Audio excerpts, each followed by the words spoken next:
ధన్యవాదాలు అధ్యక్ష ఈ అవకాశం ఇచ్చినందుకు. ఈరోజు Andhra Pradesh policy for establishment of private industrial parks with plug and play industrial infrastructure 4.0 సందర్భంగా మంత్రి గారు ఈ పాలసీని ఇక్కడ ప్రజెంట్ చేయడం జరిగింది. ఇందులో ముఖ్యంగా అధ్యక్ష చూసుకుంటే గత ప్రభుత్వం వలన వాళ్ళ పరిపాలన విధానం వలన ఎంతోమంది ఇన్వెస్టర్స్ వెనక్కి పోవాల్సిన పరిస్థితి ఏర్పడింది. ఈరోజు రాష్ట్ర భవిష్యత్ అనేది ఒక ప్రశ్నాత్మకంగా మారింది.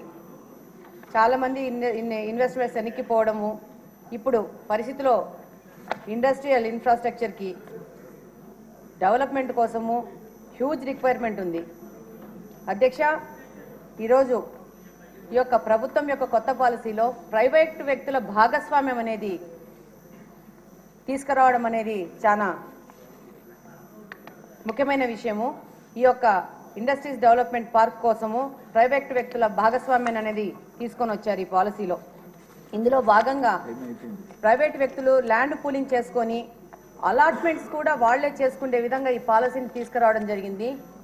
ఇది ఆంధ్రప్రదేశ్లో తప్పితే మన భారతదేశంలో ఎక్కడా లేదు. మామూలు ఇండస్ట్రియల్ డెవలప్మెంట్ పార్క్స్ తయారు చేసి దాని యొక్క అలాట్మెంట్ ప్రభుత్వాలు చేస్తూ ఉంటాయి. కానీ ఇక్కడ ఒక ప్రత్యేకమైన మార్పును తీసుకొని వచ్చారు మన ముఖ్యమంత్రి గారు, మినిస్టర్ గారు. దీంట్లో భాగంగా ఎవరు ప్రైవేట్ వ్యక్తులు ల్యాండ్ పూల్ చేసుకుని పార్కులను డెవలప్ చేస్తారో వాళ్లే ఈ యొక్క ఇండస్ట్రియలిస్ట్కి కొత్తగా వచ్చి ఇంట్రెస్ట్ ఉన్న వాళ్ళకి వాళ్లే అలాట్మెంట్ చేసే విధంగా ఈ యొక్క పాలసీని తీసుకురావడం జరిగింది.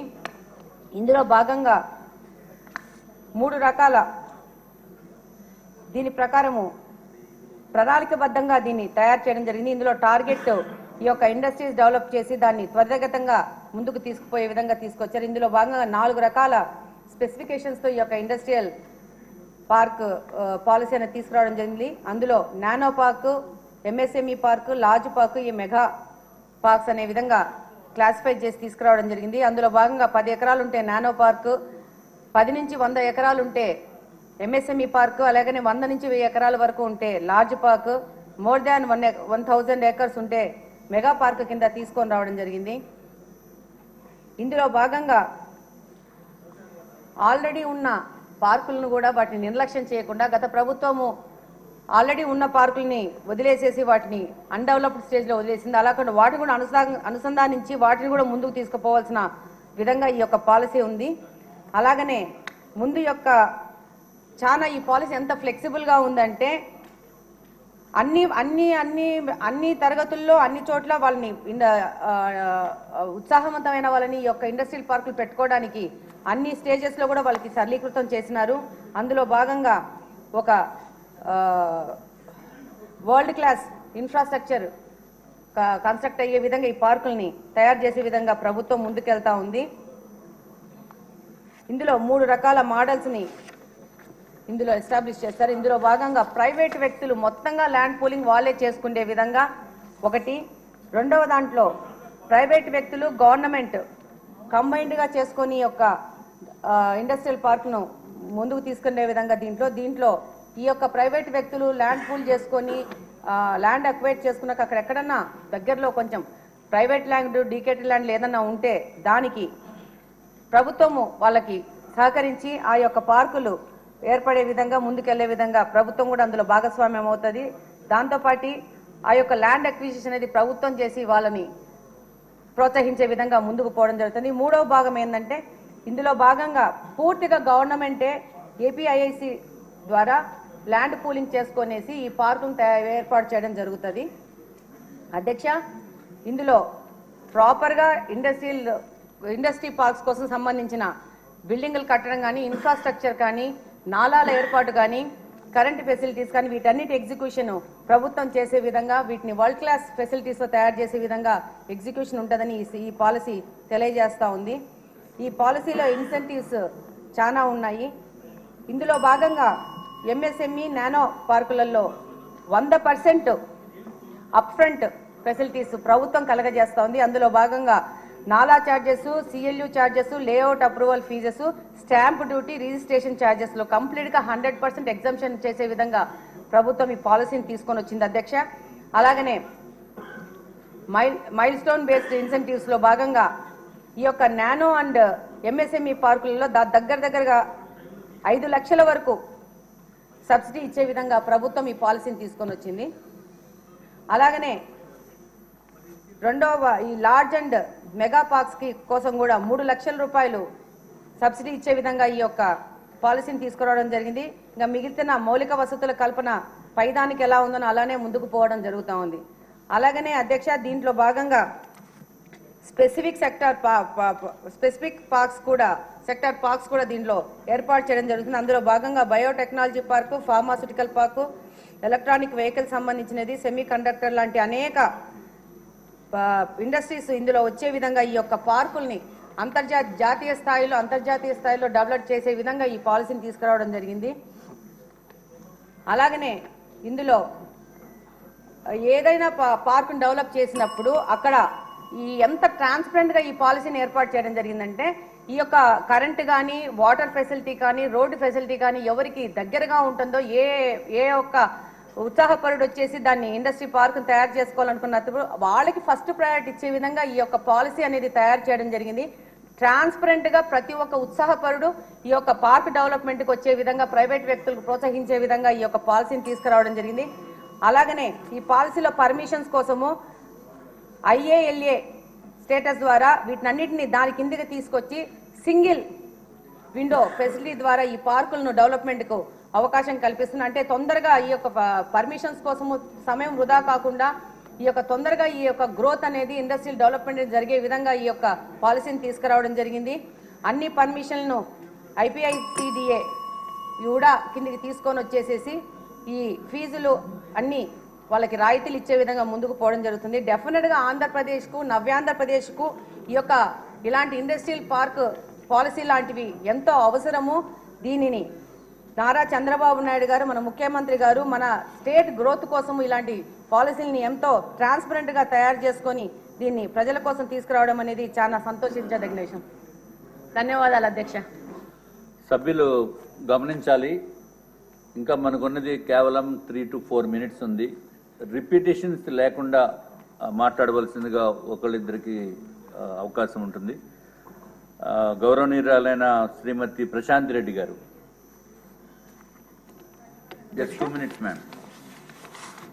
ఈ ఫుడ్ ప్రాసెసింగ్ పాలసీ 4.0కి సంబంధించి మాకు కోవూరు నియోజకవర్గంలో కొడవలూరు మండలంలో చాలా కాలం క్రితమే పొల్యూషన్ లేని యూరియా ఎరువుల కర్మాగారం ఏర్పాటు చేయడానికి అప్పటి కేంద్ర ప్రభుత్వం ఇఫ్కో ఫ్యాక్టరీ ఏర్పాటు కోసం రైతుల దగ్గర నుంచి దాదాపుగా 2777 ఎకరాల భూమిని తీసుకొని ఉన్నారు.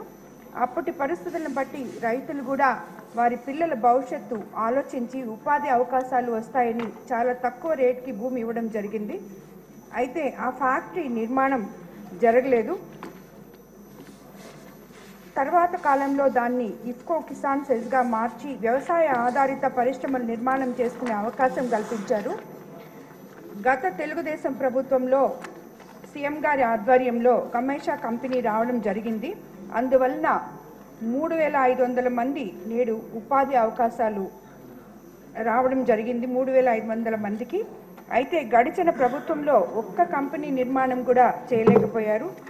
కోవూరు నియోజకవర్గంలోనే కాకుండా నెల్లూరు జిల్లాలో ఉన్న నిరుద్యోగ సమస్య పరిష్కారం కోసం ఈ కిసాన్ సెజ్లో పెద్ద ఎత్తున పరిశ్రమలు తీసుకొస్తే నిరుద్యోగ సమస్య పరిష్కరించగలరు. అలానే ఇంత విలువైన భూములు అందించిన రైతు పిల్లలకు కూడా మంచి భవిష్యత్తు ఇచ్చిన వారం అవుతాము. ఇక్కడ నిర్మాణం చేసే పరిశ్రమలో స్థానికులకు, భూములు ఇచ్చిన రైతులకు ప్రత్యేక అవకాశాలు కల్పిస్తే చాలా మంచిదని కూడా భావిస్తున్నాము. ఇప్పటి వరకు ఈ సెజ్లో విండ్ మిల్, బ్లేడ్ తయారీ పరిశ్రమలు, ఫుడ్ ప్రాసెసింగ్ యూనిట్ వంటి పరిశ్రమలు ఏర్పాటు చేయడం జరిగింది. కొంతమంది పారిశ్రామికవేత్తలు కూడా ఇక్కడ పరిశ్రమలు ఏర్పాటు చేయడానికి ముందుకు వస్తున్నారు. ఇటీవల ప్రభుత్వం ప్రకటించిన పాలసీల్లో క్లస్టర్ విధానం, ఎంఎస్ఎంల విధానాన్ని ప్రోత్సహించడానికి ఈ ప్రాంతం చాలా అనుకూలమైంది. ఈ సెజ్లో పరిశ్రమలు ఏర్పాటు చేయడం ద్వారా యువతకి ఉపాధి కల్పించడంతో పాటు ఆర్థికాభివృద్ధికి కూడా దోహదపడుతుంది. NH60 చెన్నై కల్కట్టా హైవేకు మరియు రైల్వే ట్రాక్కు దగ్గరలో ఉన్న ఈ సెజ్ ప్రోత్సహించడం ద్వారా ఇతర రాష్ట్రాలకు దేశాలకు ఎగుమతులు చేయడం కూడా సులువుగా ఉంటుంది. త్వరలో ఏర్పాటు కానున్న దగదత్ విమానాశ్రయానికి కూడా ఈ సెజ్ దగ్గరలోనే ఉంది. అదేవిధంగా నిరుద్యోగ సమస్యను పరిష్కారం కోసం యువగళం పాదయాత్రలో లోకేష్ గారు కూడా ఈ సెజ్ గురించి హామీ ఇచ్చున్నారు. కావున ప్రభుత్వం పరిశీలించి ఇక్కడి పారిశ్రామిక అభివృద్ధి కోసం ప్రయత్నాలు చేయగలరని కోరుకుంటున్నాను. ధన్యవాదాలు అధ్యక్ష. నా సమయం కూడా అయిపోయి వచ్చింది. లాస్ట్ మాధవి గారు.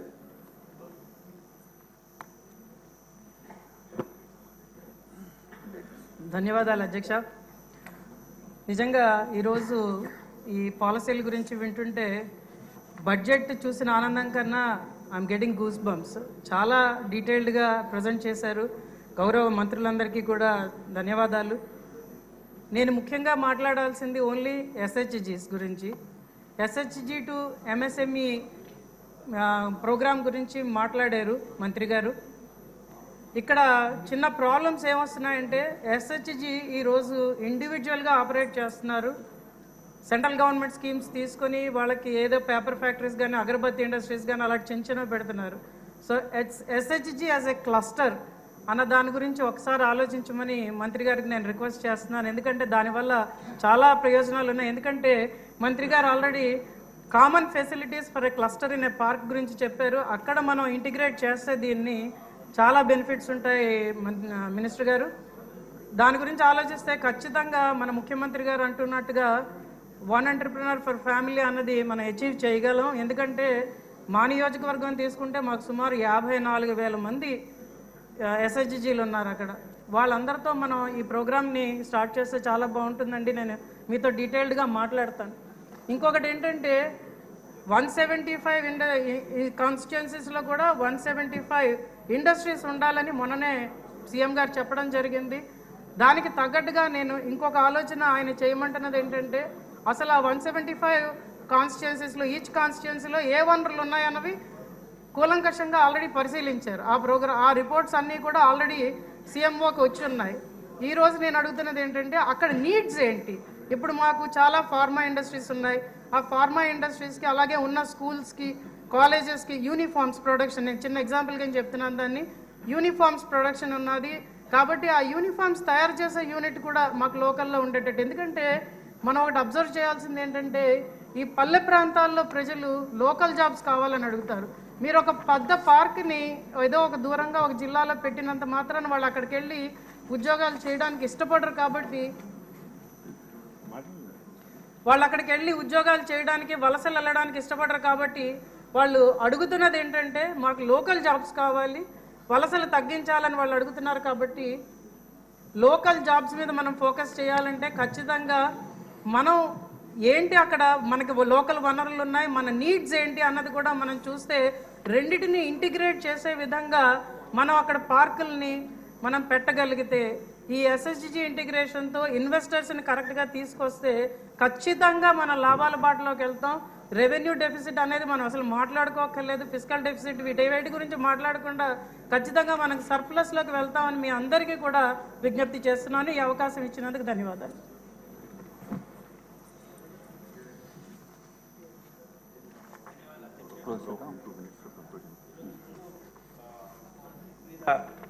ప్రవేశపెట్టారు. ఒకటి ఫుడ్ ప్రాసెసింగ్ మీద, ఇంకోటి ఎంఎస్ఎంఈ పాలసీ మీద. రెండు విషయాలు ఈరోజు మాట్లాడాలి. అండ్ ఫుడ్ ప్రాసెసింగ్ మొదటగా మాట్లాడొస్తే ఇన్సెంటివ్స్ చాలా లార్జ్ స్కేల్లో ఉన్నాయి అధ్యక్ష. అలాగే మొట్టమొదటిసారిగా ఫార్మర్ ప్రొడక్షన్ కంపెనీస్ని ఎస్హెచ్జీస్ని కూడా రోపింగ్ చేయడం అనేది చాలా అద్భుతం. ఇక ఈ విషయాలు ఆల్రెడీ చాలామంది మాట్లాడారు.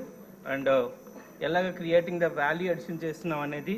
అయితే ఫుడ్ ప్రాసెసింగ్ యూనిట్లో నేను ఒకటే చెప్పగలుగుతాను, ఖచ్చితంగా we will make Andhra Pradesh great again with CBN sir. అందులో ఎక్కడా కూడా డౌట్ లేదు. ఇక మేజర్గా ఎంఎస్ఎంఈకి వస్తే రెండు విషయాలు అధ్యక్ష. మనం 1 నుంచి 10లో కొన్ని అంకెలు తీసేసి ఎలాగైతే క్యాలిక్యులేషన్ చేయలేమో అలాగా ఒక విషయం అయితే ఇందులో నాకు కనబడుతుంది. ఇందాకలా శాసనసభ్యులు రామాంజనేయులు గారు కూడా చెప్పున్నారు, సర్వీస్ సెక్టరు, ట్రాన్స్పోర్ట్ సెక్టరు ఏవైతే ఉన్నాయో అవి ఎస్సీ ఎస్టీ బీసీలు ముఖ్యంగా డిపెండ్ అయ్యి ఎంటర్ప్రెనర్ అవ్వాలనే ఆలోచనతో ఉంటున్నారు. అయితే ఈరోజు మీరు చెప్పిన దాంట్లో ట్రాన్స్పోర్ట్ సెక్టర్ కనిపించలేదు, అలాగే సర్వీస్ సెక్టర్లో కూడా ఏంటి ఖచ్చితంగా క్లారిటీ కూడా రాకపోవడం అనేది ఇంకోటి. ఇక కొన్ని బుల్లెట్ పాయింట్స్ చెప్పాలనుకుంటున్నాం, దాన్ని కూడా మీరు సరిచేస్తారని. ఎందుకంటే ఆ పదం వాడని 1 నుంచి 10లో కొన్ని సంఖ్యలు తీసేసి మనం క్యాలిక్యులేషన్ చేయలేం. అలాగే ఈ బడ్జెట్లో ఎస్సీ ఎస్టీస్ని మనం పక్కన పెట్టి కూడా ఈ పాలసీని ముందుకు తీసుకెళ్ళడం అనేది కొంచెం ఆలోచించదగిన విషయం. అయితే రతన్ టాటా ఇన్నోవేషన్ హబ్, ఇది నిజంగా ఇన్నోవేషన్ హబ్బే. ఇందులో ఉన్న 5 జోనల్స్ ఏవైతే ఉన్నాయో ఆ లొకేషన్ వైజ్గా మనం చాలా వరకు ముందుకెళ్ళడానికి ఇది ఉంది. అయితే సిబిఎన్ సార్ గారు ఇచ్చిన విజనరీ శ్రీ సిటీ ఏదైతే ఉందో, this is the most happening industrial zone in India because of మళ్ళీ అగైన్ సిబిఎన్ సారే. ఇలాంటి జోన్స్ ఖచ్చితంగా రావాలి. అలాగే ఈ సభ ద్వారా మీ ద్వారా ముఖ్యమంత్రి గారికి చాలా ధన్యవాదాలు. ఎందుకంటే అల్లూరు సీతారామరాజు జిల్లాని అలాగే మన్యం పార్వతీపురం జిల్లాని మీరు ఖచ్చితంగా మనకి ఈ జోన్లో తీసుకురావడం జరిగింది. అలాగే ఫుడ్ ప్రాసెసింగ్లో మీరు దాన్ని ఆర్గానిక్ జోన్గా కూడా నోటిఫై చేయడం కూడా చాలా ఆనందంగా ఉంది. ఎందుకంటే మా వాళ్ళు ఇప్పుడిప్పుడే ఆర్గానిక్ ఫార్మింగ్కి అలవాటు పడుతున్నారు. ఈ యొక్క ప్రోత్సాహం ఇంకా ఎక్కువగా సిక్కిం రాష్ట్రం లాగా మన ఒక జిల్లా కూడా ఆర్గానిక్ జిల్లాగా తయారయ్యే అవకాశం ఉందని ఈ సభ ద్వారా మీ అందరికీ తెలియజేసుకుంటున్నాను. ఈ అవకాశం ఇచ్చినందుకు మరొక్కసారి ఒక ఉద్యోగం వస్తే చాలా అనుకునే కుటుంబాలు ఉండే వాళ్ళకి ఖచ్చితంగా 1 ఎంటర్‌ప్రెన్యూర్ ఫర్ 1 ఫ్యామిలీ అనే కాన్సెప్ట్ మనలే కాకుండా పక్క రాష్ట్రాలు కూడా ఆలోచింపజేస్తుందని మీ అందరికీ తెలియజేస్తున్నాను. ఈ అవకాశం ఇచ్చిన స్పీకర్ గారికి అలాగే ప్రవేశపెట్టిన మంత్రులు గారికి ప్రత్యేకంగా కృతజ్ఞతలు తెలియజేసుకుంటున్నాను. ఓకే అండి, ఇప్పుడు మార్నింగ్ చెప్పా మీకు శాసనసభాపతిగా రఘురామరాజు గారు ఎన్నికైన సంగతి మీ అందరికీ తెలుసు.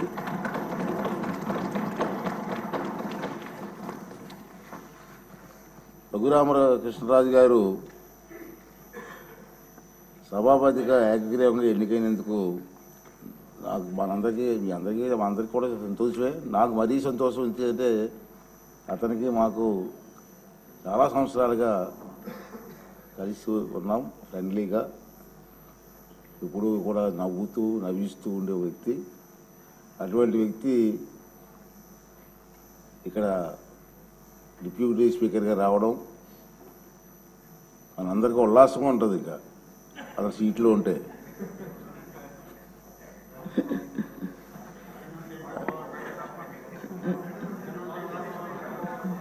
రఘురామకృష్ణరాజు గారు నాకు చిరకాల మిత్రులు అని చెప్పాను నేను.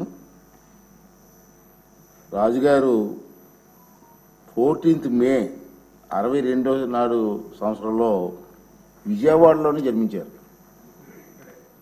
ఇక్కడే వీరు సూనారాయణ రాజు గారు అన్నపూర్ణ దంపతులకు జన్మించారు. వీరు మా విశాఖపట్నం ఆంధ్ర యూనివర్సిటీలో చదువుకున్నారు. పోస్ట్ గ్రాడ్యుయేట్ పట్టా పొందారు. అలాగే ప్రముఖ పారిశ్రామికవేత్త, మీ అందరికీ తెలిసిన విషయం, కొత్త ఏం కాదు. వేల మందికి ఉద్యోగ అవకాశాలు కూడా పారిశ్రామికవేత్తగా కల్పించిన వ్యక్తి. తర్వాత వీరి తాతగారు అయినటువంటి జిఎస్ రాజు గారు ఆంధ్రప్రదేశ్ శాసన మండలికి డిప్యూటీ చైర్మన్గా పనిచేశారు. తొలి ఫస్ట్ డిప్యూటీ చైర్మన్గా తాతగారు పనిచేశారు. అంటే కొత్తగా రాజకీయాలు అవి కాదు, ఫస్ట్ నుంచి కూడా. వీరు చాలా ప్రదేశాల్లో, అంటే మేము ఎక్కువ కాలం నుంచి కలిసి ఉంటున్నాం కాబట్టి తెలుసు నాకు, ఈ ప్రాంతం ఆ ప్రాంతంలో లేదు, ఎక్కడ హెల్త్ క్యాంప్స్ కానివ్వండి, బ్లడ్ డొనేషన్ క్యాంప్స్ కానివ్వండి, ఐ క్యాంప్స్ కానివ్వండి, వారి చేతుల మీదకి ఎన్నో కార్యక్రమాలు చేశారు. ఎవరైనా కార్యక్రమాలు చేస్తున్నప్పుడు కూడా వారికి సంబంధం లేకపోయినా అతను ఇన్వాల్వ్ అయ్యి ఆ కార్యక్రమాలు విజయవంతం చేయడం కోసం కూడా ప్రయత్నం చేసే సందర్భాలు నాకు తెలుసు. నేను ఎందుకు చెప్తానంటే అటువంటి స్వభావం కలిగిన వ్యక్తులని. తర్వాత రాజకీయాలు కూడా కొత్త ఏం కాదు. 2019 సంవత్సరంలో నరసాపురం లోక్సభ నియోజకవర్గం నుంచి మొదటిసారిగా లోక్సభ సభ్యులుగా ఎన్నికయ్యారు. ఆ విషయం కూడా మీ అందరికి తెలిసిందే. అతన్ని ప్రత్యేకంగా పరిచయం చేయవలసిన లేదు. గత 5 సంవత్సరాలు టీవీలో చూస్తూ ఉన్నాం కదా మనం. ప్రత్యేక పరిచయం చేయవలసిన వ్యక్తి ఏం కాదు. ఈ రాష్ట్రంలో మారుమూల గ్రామాల గురించి అడిగినా రాజుగారికి చెప్పే పరిస్థితి ఉంది. అది ఏ ప్రోగ్రాం అండి? రచ్చబండ గారు. రచ్చబండలో కార్యక్రమం ద్వారా బాగా ఫేమస్ అయిపోయారు అతను. తర్వాత వీరు పలు లోక్సభ స్టాండింగ్ కమిటీల్లో సభ్యులుగా ఉన్నారు.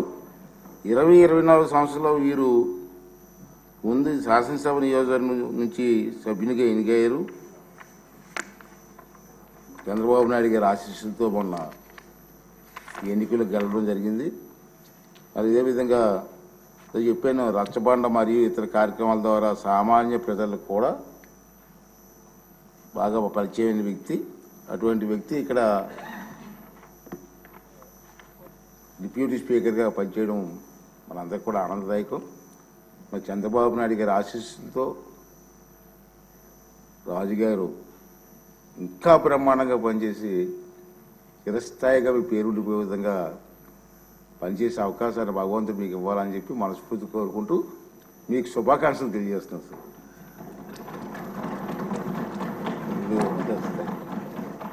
సార్.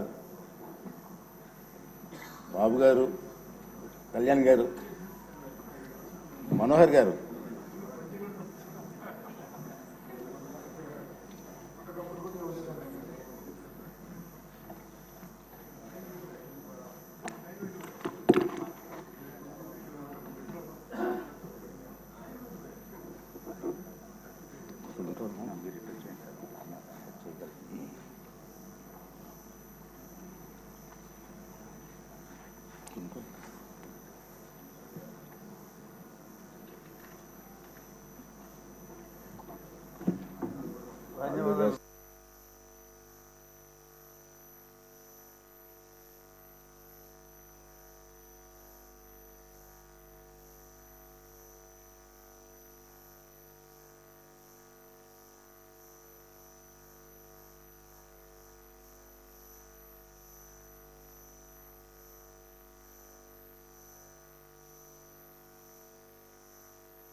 హానరబుల్ చీఫ్ మినిస్టర్ గౌరవనీయులు చంద్రబాబు నాయుడు గారు మాట్లాడతారు.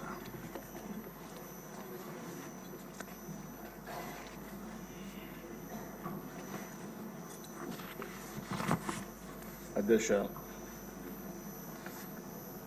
ఈరోజు అందరి ఆమోదంతో శాసనసభ డిప్యూటీ స్పీకర్గా ఎన్నికైన మీకు వ్యక్తిగతంగా తెలుగుదేశం పార్టీ తరఫున కూడా మనస్ఫూర్తిగా అభినందనలు తెలియజేస్తున్నా. శుభాకాంక్షలు అధ్యక్ష.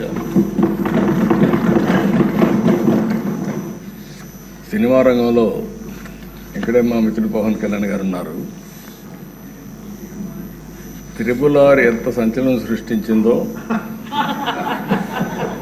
నేటి రాజకీయాల్లో మీ చరిత్ర కూడా అంత సంచలనాన్ని సృష్టించిన దిశ. త్రిపుల్ సినిమాలో నాటు నాటు పాట ఎంత పాపులర్ అయిందో ఈ త్రిపుల్ రచ్చబండ కూడా అదే మరి పాపులర్ అయింది. దానికి ఒక చరిత్ర ఉంది. అలాంటి ఒక్కొక్కసారి జీవితంలో కొన్ని సమస్యలు వస్తాయి. ఆ సమస్యల్ని ధైర్యంగా ఎదుర్కోవడం చాలా ముఖ్యం. తిరిగి ఆ కుర్చీలో కూర్చుంటే నిండుగా కనపడుస్తున్నారు. అందరూ కూడా ఆఫ్గా కొత్త కనపడుస్తారు, కానీ మీరైతే ఆ కుర్చీకి ఒక నిండుత్వాన్ని ఇచ్చారు. పంచకట్టు కూడా తెలుగు బిడ్డ పంచకట్టుతో వచ్చారు. చాలా సంతోషం. మిమ్మల్ని చూసినప్పుడు, ముఖ్యంగా ఈ కొత్త బాధ్యతలో మిమ్మల్ని చూసినప్పుడు చాలా సంతోషం కలుగుతూ ఉంది. మీరు తప్పకుండా మంచిగా రాణించాలని మనస్ఫూర్తిగా ఆకాంక్షిస్తున్నా. ఇక్కడుండే మెంబర్స్కి అందరికి కూడా ఒకసారి ఆలోచిస్తే వారి ప్రస్తావన కూడా మే 14, 1962 విజయవాడలోని కనుమూరి వెంకట సత్య సూర్యనారాయణరాజు గారు, అన్నపూర్ణమ్మ దంపతులకు జన్మించారు. ఆయన ఒక పారిశ్రామికవేత్తగా, రాజకీయవేత్తగా గుర్తింపు తెచ్చుకున్నారు. రఘురామకృష్ణరాజు గారు విశాఖపట్నంలోని ఆంధ్ర విశ్వవిద్యాలయంలో పోస్ట్ గ్రాడ్యుయేషన్ చేశారు. డిస్టింక్షన్లో పాస్ అయ్యారు. అప్పటి నుంచి కూడా మీరు ఎక్కడ చూసినా ఉత్సాహంగా మెరిట్లోనే ఉన్నారు. ఆయన మొదటి నుంచి మెరిట్ స్టూడెంట్. ఇండస్ట్రీ కూడా విద్యుత్ రంగంలో, ఎడిబుల్ ఆయిల్స్లో ఇలాంటి వ్యాపారాలు కూడా చేసి గుర్తింపు తెచ్చుకున్నారు. వాళ్ళ కుటుంబానికి కూడా రాజకీయ నేపథ్యం ఉంది. శిరీష్ రాజు గారు, వీళ్ళ తాతగారు, ఆయన జిఎస్ రాజు గారు 1958 నుంచి 64 వరకు ఏపీ లెజిస్లేటివ్ కౌన్సిల్ పదవికి మొట్టమొదటిసారిగా డిప్యూటీ చైర్మన్గా పనిచేశారు. ఇంకో పక్క సిరీస్ ఫార్మా ఎస్టాబ్లిష్ చేశారు అప్పట్లోనే. కానీ కొన్ని కారణాల వల్ల దాన్ని ముందుకు తీసుకుపోలేకపోయారు. కానీ లేకపోయింటే ఈరోజు రిచెస్ట్ మ్యాన్ ఈ ఆంధ్రప్రదేశ్లో ఆయన ఉండేవాడు. అప్పట్లో ఫార్మా అనేది చాలా ముఖ్యం. మన డిప్యూటీ స్పీకర్ గారు 19లో నర్సాపూర్ ఎంపీగా పోటీ చేసి గెలిచారు. అయితే వీరి ఆలోచన, వీరి వ్యక్తిత్వం మామూలుగా ఉండేవాళ్ళకి అడ్జస్ట్ కాలేరు. ఏదున్నా సరే ఫ్రాంక్గా మాట్లాడతాడు. మనసులో కల్మషం ఉండదు. ముందు వెనుక చూడకుండా మాట్లాడుతూ ఉంటారు. ఎందుకంటే ఓసారి ఫ్రాంక్గా ఉండేటప్పుడు కొన్ని సమస్యలు కూడా వస్తాయి. అయితే నేను చాలా రోజుల నుంచి వాటిని దగ్గరగా చూస్తున్నా. ఎక్కడన్నా తప్పులున్నప్పుడు కానీ ఎక్కడన్నా ఇది ఉన్నప్పుడు కానీ చెప్పాలనుకున్నప్పుడు కానీ కొండ బద్దలు కొట్టి చెప్పడం వారి మనస్తత్వం. ఓసారి అలాంటి మనస్తత్వమే కొన్ని ఇబ్బందులకు గురి చేస్తుంది. అలాంటి ఇబ్బందుల్లోనే వారు ఎంత టార్చర్ అనుభవించారో ఒక ఉదాహరణ మాత్రం. ఆయన మీరు చూస్తే పోయిన గవర్నమెంట్ ఎప్పుడైనా సరే ప్రభుత్వాలు ఒక సంస్కరణ చేయడం, ఒక అభివృద్ధి చేయడం, లేకపోతే సంక్షేమ కార్యక్రమాలు చేయడం వల్ల ఎక్కడికక్కడ ఒక పాపులారిటీ వస్తుంది. కానీ పోయిన ప్రభుత్వం ఒక టెర్రరిజం, గవర్నమెంటే ఒక టెర్రరిజాన్ని స్పాన్సర్ చేయడం అనేది చాలా దిక్కలు జరగదు. ఏ కొద్ది ఉదాహరణలు మాత్రం మనకు ఉంటాయి. అలాంటి చూసినప్పుడు సొంత ఎంపీ విభేదించినప్పుడు, డిఫర్ అయినప్పుడు కావాలంటే మనం దూరంగా ఉంటాం, అది వేరే విషయం. కానీ ఏ విధంగా ఆయన పైన కక్షగట్టి పనిచేశారో, ఏ విధంగా కుట్రబన్నారో మనం ఒక్కసారి గుర్తుపెట్టుకోవాల్సిన అవసరం ఉంది. ముందు బెదిరించారు, భయపెట్టాలని చూశారు, కానీ ఏమాత్రం తగ్గలేదు. ఈయన నమ్ముకున్న సిద్ధాంతం ప్రకారం ముందుకు పోయి మాట్లాడే పరిస్థితికి వచ్చారు. అయితే మనం అందరం కూడా చూస్తే అలాంటి సందర్భంలో ఏకపక్షంగా తన సొంత ఎంపీ మీద రాజద్రోహం కేసు నమోదు చేసి, లేని కేసును నమోదు చేసి, ఆయన ఏమి కుట్రలు చేయలేదు, రాజద్రోహం చేయలేదు, లేకపోతే ఏదో పెద్ద ఇచ్చేసిన సందర్భం లేవు. మనందరూ కూడా తెలుసు. రాజద్రోహం కేసు నమోదు చేసి 2021 మే 14వ తేదీన, మే 14వ తారీఖున ఆయన పుట్టినరోజు. ఆ పుట్టినరోజు ఆయన అరెస్ట్ చేసి పైశాచిక ఆనందం పొందాలనే ఉద్దేశంతో ఆయన అరెస్ట్ చేశారు. ఆ రోజు మీరు చూస్తే ఒక ఎంపీ పోలీస్ కస్టడీలో టార్చర్ చేయడం దేశంలోనే ఒక పెద్ద సంచలనమైంది. సిఐడి సీనియర్ అధికారులు, ఐపీఎస్ అధికారులు పోలీస్ కస్టడీలో ఒక ఎంపీని ఇలా హింసించిన సంఘటన భారతదేశ చరిత్రలో, నేను కూడా రాజకీయాల్లో 40 సంవత్సరాల నుంచి ఉన్నా, చాలా సంఘటనలు చూశాను. ఇదే మొదటి సంఘటన, ఇదే ఆఖరి సంఘటన నా అభిప్రాయం. నేను ఎప్పుడు చూడలేదు ఇలాంటి సంఘటన, ఎప్పుడు వినలేదు. ఆ రోజు మీరు చూస్తే 2021 మే 14వ తేదీన రఘురామరాజు గారి పైన సమోటోగా కేసు పెట్టారు. ప్రభుత్వాన్ని కూలదోయడంలో భాగంగా కుట్ర చేశారని రాజద్రోహం కేసు పెట్టారు. TV5 ABNతో కలిసి కుట్ర చేశారని ఆరోపించారు. 9 గంటలకు కంప్లైంట్ పెట్టారు, 10 గంటలకు FIR నమోదు చేశారు. మధ్యాహ్నం 2 గంటలకు హైదరాబాద్లో ఇంట్లో ఉంటూ వచ్చి అరెస్ట్ చేశారు. అంటే మీరు గుర్తుపెట్టుకోవాల్సింది, 9 గంటలకు కంప్లైంట్ ఇస్తారు, 10 గంటలకు FIR రిజిస్టర్ చేస్తారు. ఆంధ్ర పోలీసులు హైదరాబాద్కు వచ్చి 2 గంటలకు అరెస్ట్ చేసి అక్కడి నుంచి ఈయన తీసుకొస్తారు. ఆ రోజు శుక్రవారం నేరుగా, మళ్ళా దీనికి శుక్రవారానికి కూడా ఒక సిగ్నిఫికెన్స్ ఉంది. శుక్రవారం అయితే ప్రొక్లేన వచ్చి ఎక్కడికక్కడ కూల్చివేతలు చేస్తారు. శుక్రవారం కానీ అరెస్ట్ చేస్తే కోర్టు ఉండదు కాబట్టి జైల్లో పెట్టొచ్చని ప్రయత్నం చేస్తూ కరెక్ట్గా అదే శుక్రవారం ఎంపిక చేసుకొని ఇక్కడికి తీసుకొచ్చారు. ఇక్కడ చూస్తే గుంటూరు సిఐడి ఆఫీస్ వారు కొన్ని విషయాలు చెప్పారు. తర్వాత బయట వచ్చినాక నేను ఆ రోజు ఒక పార్టీ అధ్యక్షుడిగా రాష్ట్రంలో ఎవరిని అరెస్ట్ చేసినా పార్టీతో సంబంధం లేకపోయినా రాజకీయాల్లో సంబంధం లేకపోయినా వాళ్ళు ఎవరిని అరెస్ట్ చేసినప్పుడు సోషల్ యాక్టివిస్టులు అరెస్ట్ చేస్తే కూడా మళ్ళా వాళ్ళని పైకి తీసుకురావడానికి ప్రయత్నం చేసేవాడిని. ఆ పరిస్థితిలోని ఈయన కేసు కూడా నేను నేరుగా పర్యవేక్షిస్తూ ఎప్పటికప్పుడు పార్టీలో మేము మాట్లాడుకుంటూ వస్తున్నాం. ఆ రోజంతా కూడా ఆయన అరెస్ట్ చేసినప్పుడు నుంచి తీసుకువచ్చే దారిలో కానీ ఏమేం జరుగుతుందో ఎప్పటికప్పుడు మానిటర్ చేస్తున్నాం. అదే రోజు రాత్రి 5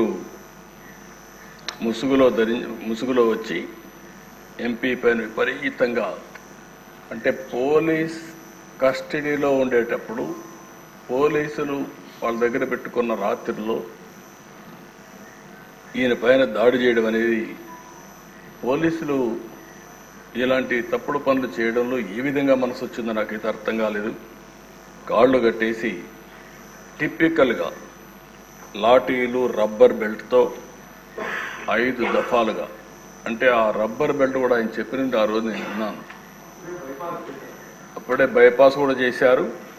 అరికాళ్ల పైన, ఆ కాళ్ల పైన కొడితే అది ఐడెంటిఫై చేయలేదు, ఈవెన్ డాక్టర్స్ చేసినా కూడా ఐడెంటిఫై చేయలేరనే ఉద్దేశంతో విపరీతంగా కొట్టి రాత్రంతా కూడా ఇది చేశారు. అప్పటికే హార్ట్ సర్జరీ అయింది. గుండె మామూలుగా సర్జరీ అయినప్పుడు కొంచెం ఇబ్బందులు కూడా ఉంటాయి. అలాంటిది మంచం మీద ఎక్కి రొమ్ముల పైన కూడా ఎక్కి విపరీతంగా కొట్టి తీవ్రంగా హింసించారు. వాళ్ళు హింసించిన విధానం మీరు చూస్తే ఎక్కడికక్కడ మంచం కోళ్ళు కూడా కింద నుండే కాళ్ళు కూడా ఇరిగిపోయే పరిస్థితికి వచ్చాయి. మామూలుగా అక్కడ సిఆర్పిఎఫ్ సెక్యూరిటీ ఉంటుంది. అలాంటి సిఆర్పిఎఫ్ సెక్యూరిటీ లేకుండా పంపించేశారు. రాత్రంతా తీవ్రంగా హింసించారు. తీవ్రమైన బూతులు తిట్టారు. రచ్చబండ పెట్టి ముఖ్యమంత్రి బెయిల్ రద్దు చేయమంటావంటూ కొడుతూ తీవ్రంగా క్షోభకు గురి చేశారు. ఒక సర్కిల్ ఇన్స్పెక్టర్, హెడ్ కానిస్టేబుల్ కాపలా ఉంటారు. ఇద్దరిని బయట పంపించి అదే సమయంలో ముసుగులు వేసుకుని వాళ్ళు వచ్చి, నేను అడిగాను ఆ రోజు కూడా వారిని అడిగాను, వాళ్ళని గుర్తుపెట్టగలుగుతారా అంటే గుర్తుపట్టడానికి వాయిస్ చూస్తే ఏమైనా చెప్పగలుగుతానేమో, కానీ ఎక్కడైతే ముసుగు వేసుకొని వచ్చారు, ముసుగు వేసుకొని వచ్చేసి ఇవన్నీ వెళ్ళిపోయారని చెప్పారు. ఆ రోజు రాత్రంతా కూడా మేము కూడా జాగారం చేసే పరిస్థితికి వచ్చాం.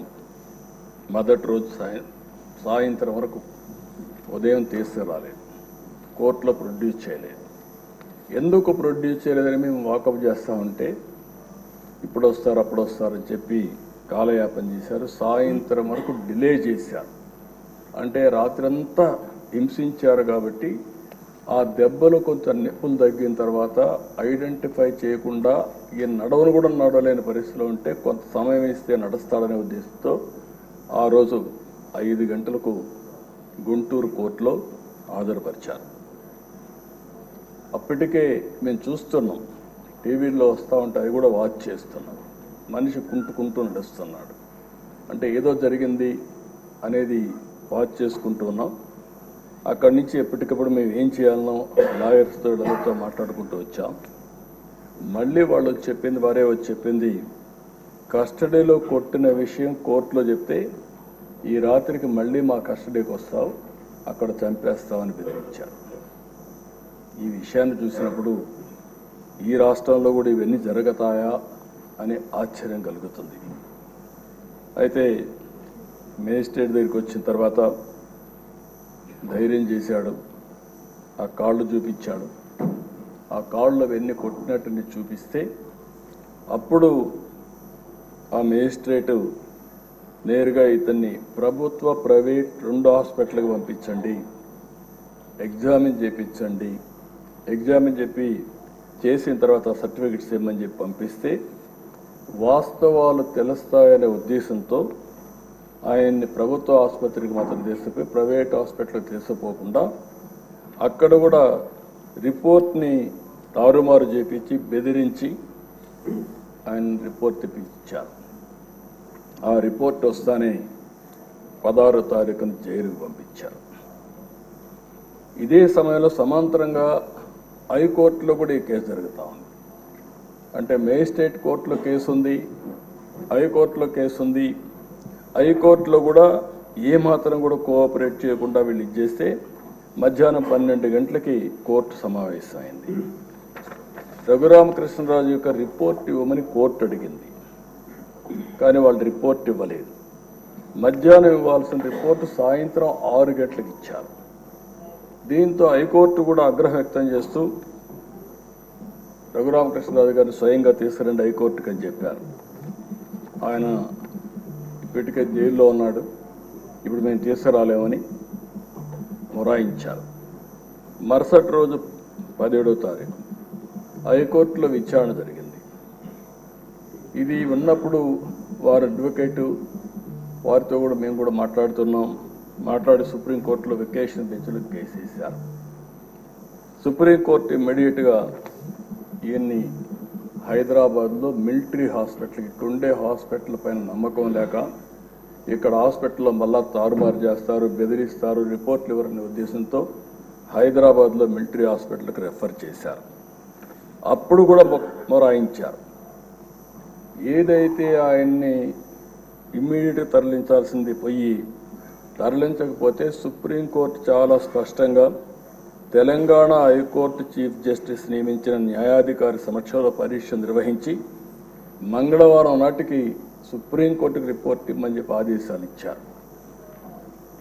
అందువల్ల సోమవారం సాయంత్రం 5 గంటలకు ఇక్కడి నుంచి జైల్లో నుంచి తీసుకుపోయి హైదరాబాద్లో సికింద్రాబాద్ మిలిటరీ హాస్పిటల్లో చేర్చారు. అక్కడ కూడా మేము వాచ్ చేస్తున్నాం. అక్కడ కూడా ఆ రోజు ఒక అధికారి పనిచేస్తూ అక్కడికి వెళ్ళి అక్కడ కూడా మ్యానిపులేట్ చేయాలని ప్రయత్నం చేశారు. అది కూడా మేము పేపర్ ద్వారా మళ్ళీ ఎక్కడికక్కడ లీక్ చేసి ప్రెషర్ పెట్టే ప్రయత్నం చేశాం. సభ్యతగా ఉండదని ఆ వ్యక్తి పేరుని చెప్పడం లేదు, కానీ ఆ వ్యక్తిని తీసుకొచ్చి ఎక్కడికక్కడ ఒక పవిత్రమైన దేవాలయంలో అధికారిగా పెట్టుకుని ఎలాంటి లాబీలు చేయించే పరిస్థితికి వచ్చారు. అంటే ఎంత దుర్మార్గంగా ప్రవర్తించారో అంత దుర్మార్గంగా ప్రయత్నించే పరిస్థితికి వచ్చారు. అయితే అవన్నీ చూసిన తర్వాత నెక్స్ట్ డే 3 రోజుల వరకు ఆయన ట్రీట్మెంట్ ఇచ్చిన తర్వాత సుప్రీంకోర్టు బెయిల్ ఇచ్చే పరిస్థితికి వచ్చింది. ఇది మనందరం ఒక్కసారి ఆలోచించినప్పుడు ఇక్కడతో ఆగలేదు కక్ష. నర్సాపూర్ లోక్సభ పరిధిలో పేద అమిరం గ్రామంలో అల్లూరి సీతారామరాజు విగ్రహావిష్కరణ జరిగింది. సాక్షాత్తు ప్రధానమంత్రి గారు ఆ ఫంక్షన్కి వచ్చారు. ఈయన స్థానిక ఎంపీగా ఉండి ఈయన ఇంటికి కూడా పక్కనే 500 మీటర్లు ఉంటుంది విగ్రహావిష్కరణ. అందుకని ఈయన కూడా వెళ్ళాలని చెప్పి ప్రయత్నం చేసి హైదరాబాద్ నుంచి రావడానికి ప్రయత్నం చేశాడు. కానీ ప్రయత్నం చేసి పర్లేదు వెళ్ళాలి అనే ఉద్దేశంతో నర్సాపూర్ ఎక్స్ప్రెస్లో టికెట్లు కూడా రిజర్వ్ చేసుకున్నాడు. బేగంపేటకు వచ్చిన తర్వాత దిగేశాడు. దిగి మళ్ళీ అందరికి మెసేజ్ ఇచ్చారు, మాకు కూడా మెసేజ్ వచ్చింది, నేను వెళ్ళడం లేదు, నేను వెళితే ఏదైతే సత్తెనపల్లి ఆ ప్రాంతం పిడుగురాళ్ళ సత్తెనపల్లిలో వాళ్ళు ఒక ప్లాన్ చేశారని తెలిసింది.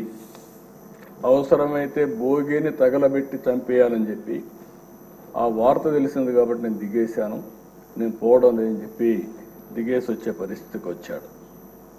అంటే ఇవన్నీ చూస్తే ఇవి సాధ్యమా, ఇవి జరుగుతాయా అనిపిస్తుంది.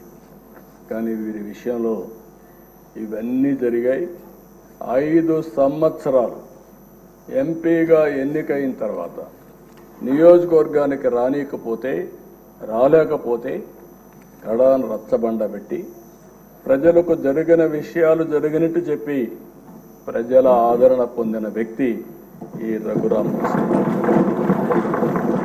అందుకే నేను అందుకే త్రిబుల్ ఆర్ సినిమా ఎంత సంచలనమో ఈయన జీవితం కూడా అంతే సంచలనం. ఇంకొక విషయం కూడా మనం గుర్తుపెట్టుకోవాలి. మామూలు వ్యక్తి అయితే ఆ ధైర్యంగా ముందుకు వచ్చేవాడు కాదు. ఒక్కసారి నేను ఎన్నోసార్లు చెప్పాను, కొంతమంది నేరస్తులు నాకు ఇది చూసినప్పుడు ఒకటి గుర్తొస్తుంది. ఇలాంటి చూసినప్పుడు ఇంకా చాలా జరుగుతున్నాయి. అవి చూసినప్పుడు నాకు ఎప్పుడు కూడా దేశంలో ఎక్కడన్నా జరిగిందా అని నేను అధ్యయనం చేశాను. ఇక్కడుండే శాసనసభ్యులు 5 కోట్ల ప్రజలు కూడా అర్థం చేసుకోవాల్సిన అవసరం ఉంది. రెండోది ఆయన విషయంలోనే కాదు, నా విషయంలో కూడా జరిగిన తర్వాత ఏదైతే నా అభిప్రాయాన్ని ధృవీకరించుకున్నాను. నేను జైల్లో ఉన్నప్పుడు నా రూమ్లో కూడా సీసీటీవీ కెమెరాలు పెట్టి నేరుగా వాచ్ చేయాలని ప్రయత్నం చేశారు ఇక్కడి నుంచి, రిమోట్ నుంచి. అదే ఈయన విషయంలో కూడా ఆయన్ని కొడుతూ టీవీలో సెల్ ఫోన్లో ఆనాటి ముఖ్యమంత్రి చూశారని వారు చెప్పే పరిస్థితికి వచ్చారు. నాకు అది ఆ రోజు నాకు నమ్మశక్యంగా అనిపించలేదు. కానీ నా విషయంలో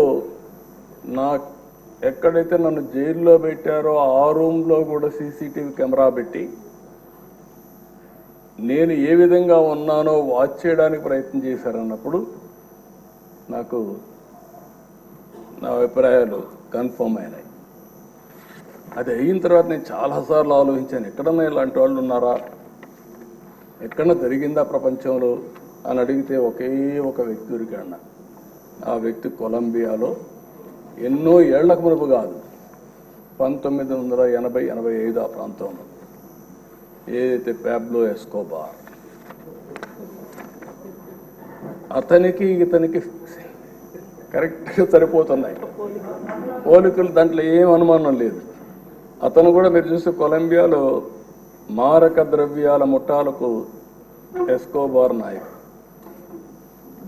అత్యంత ధనికుడుగా, నేరస్తుడుగా, దుర్మార్గుడుగా ఎమర్జయ్యాడు. దుర్మార్గుడు అంటున్నా నేను.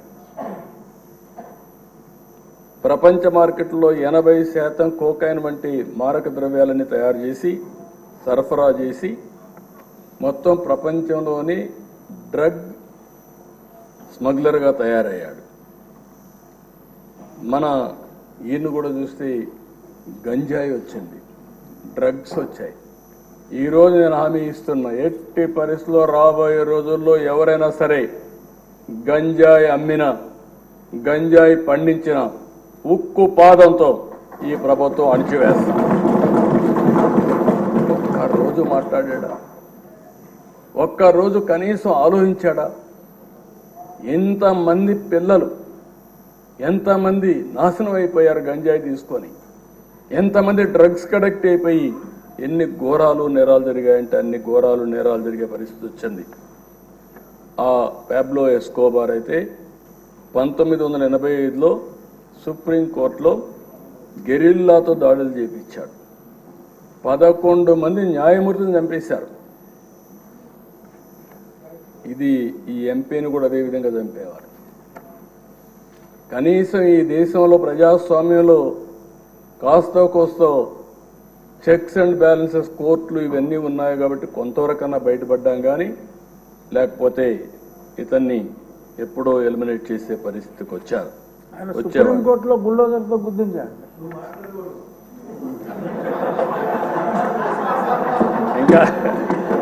ఇంకా అలవాటు కాలేదు.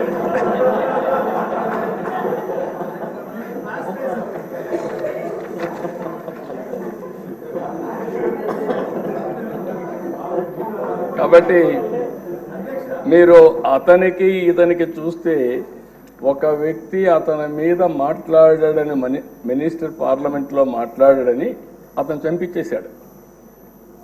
ఇక్కడ అదే సంఘటనలు జరుగుతున్నాయి. ఎవరైనా సరే మాట్లాడితే, ఎదురు తిరిగితే, లేకుంటే ప్రజాస్వామ్యంలో ఇది తప్పు అని చెప్పితే ఇంకా వాళ్ళ మీద పడిపోయే పరిస్థితి. శాసిస్తున్నాడు, ఎవ్వరూ మాట్లాడడానికి వీలు లేదని శాసించే పరిస్థితికి వచ్చారు.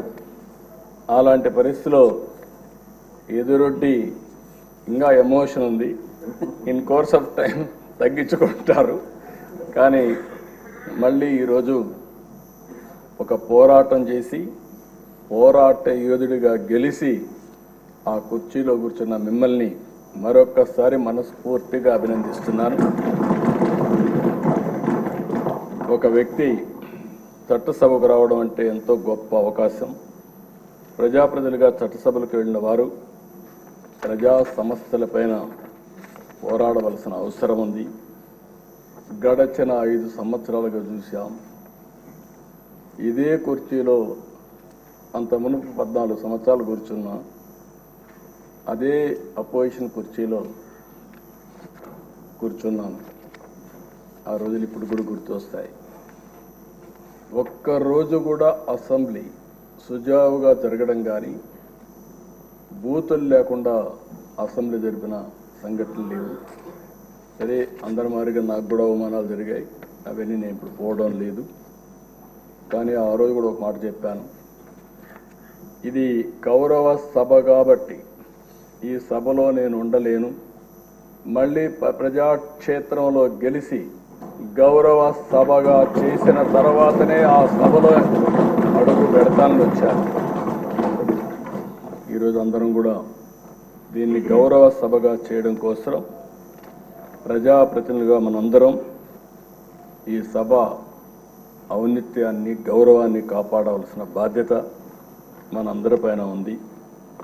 ఇక్కడుండే నిన్నటి వరకు మీరు ఏది మాట్లాడినా చలామణి అయింది. కానీ ఇప్పటి నుంచి ఆ కుర్చీలో కూర్చున్న తర్వాత ఆ కుర్చీ గౌరవాన్ని కాపాడుతూ మీ గౌరవాన్ని పెంచే విధంగా మీరు ముందుకు పోవాల్సిన అవసరం ఉందని చెప్పి కూడా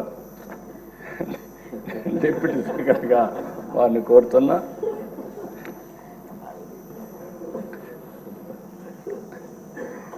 ఇంకొక పక్కన ఎప్పుడు కూడా మనందరం ఒకటి గుర్తుపెట్టుకోవాలి. ఇక్కడుండే వాళ్ళందరం చాలామంది బాధితులు ఉన్నాం. ఇంత మునుపు స్పీకర్ గారు ఉన్నారు. స్పీకర్ గారు ఆ వయసులో ఉంటే ఆయన రాజకీయ అనుభవం కూడా అపారం. 83 నుంచి రాజకీయాల్లో ఉన్నారు. 7 సార్లు ఎమ్మెల్యే అయ్యాడు. అలాంటి వ్యక్తి మీద అటెంప్ట్ రేప్ కేసు పెట్టారు. అంటే ఏమన్నా నాకైతే అర్థం కావడం లేదు. ఇప్పుడు ఆయన అదే బ్యూటీ ఆఫ్ డెమోక్రసీ. ఆయన ఇప్పుడు స్పీకర్. అదే మాదిరిగా ఈయన్ని చంపేయాలనుకున్న ఆయన ఇప్పుడు deputy speaker. Can you imagine this? అందుకే ప్రజల్లో ప్రతి ఒక్క విషయాన్ని వాచ్ చేస్తారు. ప్రతి ఒక్క విషయాన్ని వాచ్ చేసి ఎప్పటికప్పుడు ఒక్కొక్కసారి బయట రాలేరేమో కానీ అవకాశం వచ్చినప్పుడు మాత్రం సరైన నిర్ణయం తీసుకుంటారని చెప్పి కూడా నేను మీకు తెలియజేస్తూ, అహంకారంతో విర్రవీగిన వారికి కాల్చి వాత పెడతారంటారు చూడండి, అదే సరిగా జరిగింది. ఆ రోజు మాట్లాడినప్పుడు వై నాట్ 175 అంటే వై నాట్ 175 కాదు, నీకు ఇచ్చేది 11 అని చెప్పి 11 సీట్లతో గెలిపించారు. ఇంకొక పక్క ఇదే సీట్లో నేను చూశాను, మీ ప్రతిపక్ష స్థానాన్ని తీసేస్తామని చెప్పి హోదా తీసేస్తామని మాట్లాడారు. ఇప్పుడు ప్రజలు ప్రతిపక్ష హోదా కూడా ఇవ్వని పరిస్థితికి వచ్చారు. ఇంకొక పక్కన మనం గుర్తుపెట్టుకోవాల్సింది, ఇవన్నీ కూడా అహంకారం. అలాంటి అహంకారంతో ముందుకు పోతే ఇదే అవుతుంది. నా చరిత్రలో 2 సార్లే ప్రతిపక్ష హోదా అనేది నాయకులు ఇచ్చేది కాదు, ప్రజలు ఇచ్చేది. అంటే ప్రజలు ఓట్లు వేసినప్పుడు 10% సీట్లు గెలిస్తే ఆ గెలిచిన పార్టీకి ప్రతిపక్ష హోదా వస్తుంది. లేకపోతే మెజారిటీ మనం గెలిస్తే మనం ఇక్కడ అసెంబ్లీకి వస్తాం, మెజారిటీ ఉంటే గవర్నమెంట్ ఫామ్ చేస్తాం. అట్లా కాకుండా ప్రతిపక్ష హోదా కావాలి, ఇవ్వకపోతే నేను అసెంబ్లీకి రానని డిమాండ్ చేసే నాయకుడు నా చరిత్రలో ఎప్పుడు చూడలేదు. 45 స్వతంత్ర భారతదేశంలో ఎవరు అడుగుండరు. అంటే మనం గుర్తుపెట్టుకోవాల్సిన ఒక వ్యక్తి యొక్క వ్యక్తిత్వం, ఆలోచన విధానం, డిమాండ్ చేయడం, డిక్టేట్ చేయడం, శాసించడం ఇవన్నీ కూడా ప్రజాస్వామ్యంలో ఎప్పుడు కూడా ఉండవు. అలాంటి జరిగే పరిస్థితి వచ్చింది. ఎప్పుడు కూడా ప్రజాస్వామ్యాన్ని గెలిపి మనం గౌరవించాల్సిన అవసరం ఉందని చెప్పి కూడా నేను మీకు తెలియజేస్తున్నా.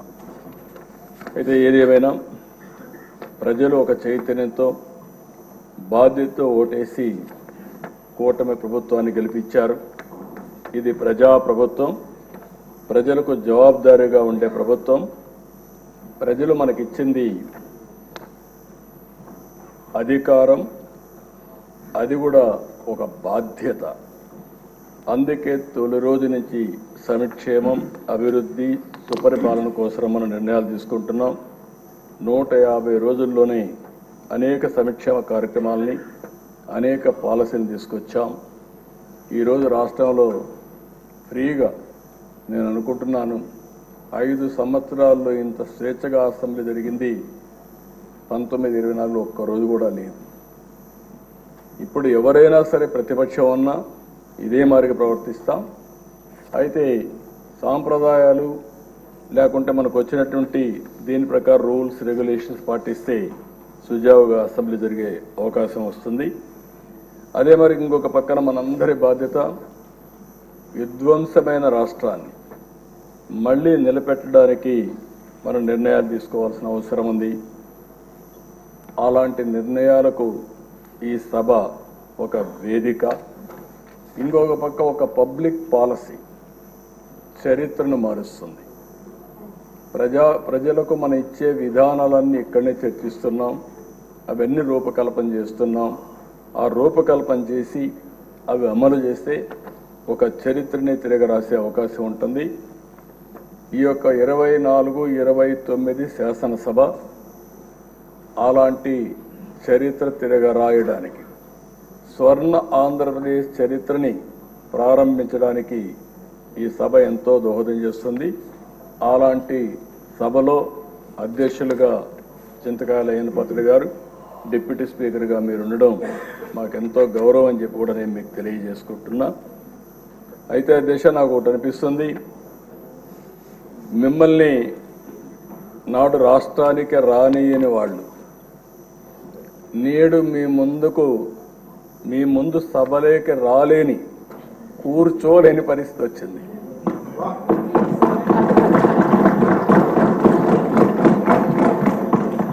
మిమ్మల్ని నాడు రాష్ట్రానికి రానియని వాళ్ళు నేడు మీ ముందు సభలోకి రాలేని, కూర్చోలేని పరిస్థితి వచ్చింది.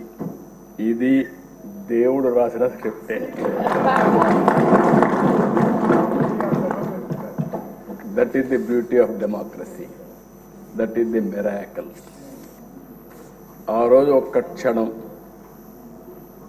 భగవంతుడు చిన్న చూపు చూసుంటే త్రిపులార్ని ఇక్కడ చూసేవాళ్ళం కాదు. కానీ భగవంతుడు డెస్టినీ గట్టిగా ఉన్నప్పుడు ఏది జరగదు. కానీ అదే సమయంలో ధైర్యంగా నిలబడ్డాడు కాబట్టి, ధైర్యంతో ముందుకు పోయాడు కాబట్టి మళ్ళీ ఇక్కడ రాగలిగాడు.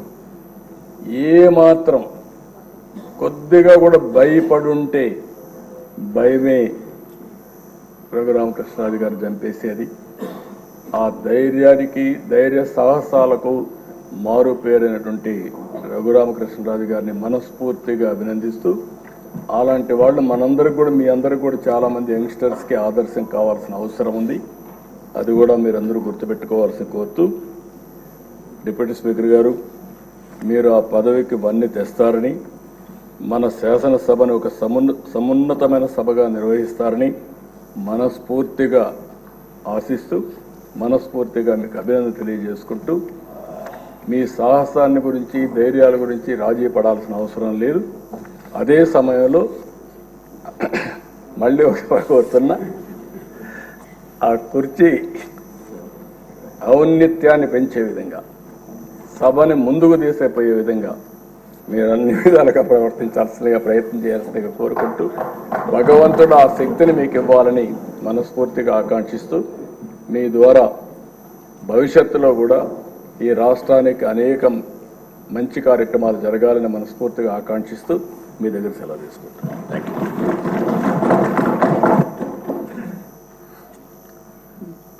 గౌరవనీయులైన ఉప ముఖ్యమంత్రి వర్యులు శ్రీ పవన్ కళ్యాణ్ గారు. Thank you sir.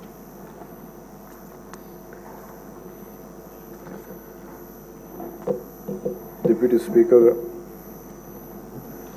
ఈరోజు ఎన్నికైన శ్రీ కనుమూరి రఘురామకృష్ణరాజు గారికి మనస్ఫూర్తిగా నా శుభాకాంక్షలు తెలియజేస్తాను. గౌరవ ముఖ్యమంత్రి శ్రీ నారా చంద్రబాబు నాయుడు గారికి, గౌరవ శాసనసభ్యులకు, మంత్రివర్గ సభ్యులకు, ప్రతి ఒక్కరికి నా హృదయపూర్వక నమస్కారాలు. గత 5 సంవత్సరాల కాలంలో కానీ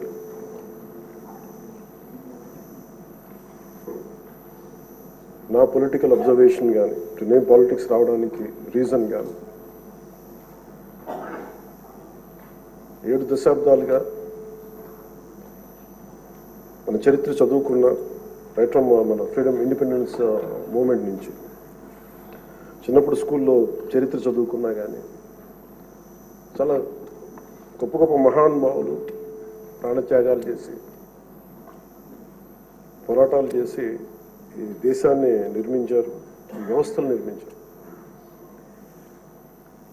ఎక్కడా కూడా to deter criminals into politics. దేశం అంతా పనిచేస్తుంది క్రిమినలైజేషన్ ఆఫ్ పాలిటిక్స్ ఉండకూడదని. కానీ దురదృష్టవశాత్తు 14లో ఒకసారి రావడానికి ప్రయత్నం చేస్తే అలాంటి వ్యక్తుల సమూహాన్ని నిలువరించాం. 19లో కుదరలేకపోయింది. 19 to 24 అప్పటి ప్రభుత్వం it's an ఎపిటమ్ of criminalization of politics. గౌరవ ముఖ్యమంత్రి గారు సౌత్ అమెరికాకు చెందిన ఒక నార్కాటిక్స్ క్రిమినల్ హెడ్ ఎలా కంపేర్ చేశారు. క్రిమినల్ మైండ్ సెట్తో ఉన్న వ్యక్తులు కనుక రాజ్యాన్ని వెళ్తే వాళ్ళు దేనికి గౌరవం ఇవ్వరు, వ్యవస్థలకు గౌరవం ఇవ్వరు, రాజ్యాంగ విధానాలకు గౌరవం ఇవ్వరు, ఎవరైనా బలి చేయగలరు. మన పర భేదం లేదు వాళ్ళకి. గత ప్రభుత్వంలో రఘురామకృష్ణరాజు గారు ఎంత బాధించారో చూస్తే, దానికి ముందు వరుసగా చూస్తే సుప్రీంకోర్టు జడ్జెస్ని వదలలేదు, చిన్నపాటి కార్యకర్తల్ని వదలలేదు, ప్రతిపక్షంలో ఎవరిని వదలలేదు. స్వయాన వాళ్ళ పార్టీ తరఫున గెలిచి ఎంపీగా ఎన్నికైన రఘురామకృష్ణరాజు గారిని విధానాలతో విభేదించి ఆయన ఎంత ఇబ్బందికి గురి చేశారో, శారీరకంగా, మానసికంగా, అన్ని రకాలుగా. ఒక ఎంపీకి ఒక తీసుకెళ్ళి అరెస్ట్ చేస్తారు, ఏదో ఇబ్బంది పెడతారు, అట్లా ఏదో అనుకున్నాం. కానీ ఆయన మీద ఒక 3rd degree మెథడ్స్ వాడటం, బెదిరించడం. ఆ రోజున గౌరవ ముఖ్యమంత్రి కోసం నేను కూడా స్పందించాను. భయం వేసింది మాకు, ఆయనకి ఏం జరుగుద్దో అని. చాలా ఆవేదన కలిగింది. చాలా బలమైన ఇబ్బందులు ఎదుర్కొన్నారు. నాకు నిజంగా ఆ రోజున అనిపించింది, క్రిమినల్స్ కనుక రాజ్యాలు వెళ్తే ఎలా ఉండదు, ఎలా ఎదుర్కోవాలి. సో ఈ ప్రభుత్వం తాలూకు వ్యతిరేక ఓటుని చీలనివ్వకూడదన్న నా ఆకాంక్ష ఈ రోజున మిమ్మల్ని ఈరోజు డిప్యూటీ స్పీకర్ పదవిలో చూస్తుంటే నిజంగా నేను ఆ రోజు నా ఆవేదన, నా ఆక్రోశం ఈరోజు మీ రూపంలో డిప్యూటీ స్పీకర్గా మీరు ఉండటం నాకు నిజంగా చాలా చాలా ఆనందంగా ఉంది.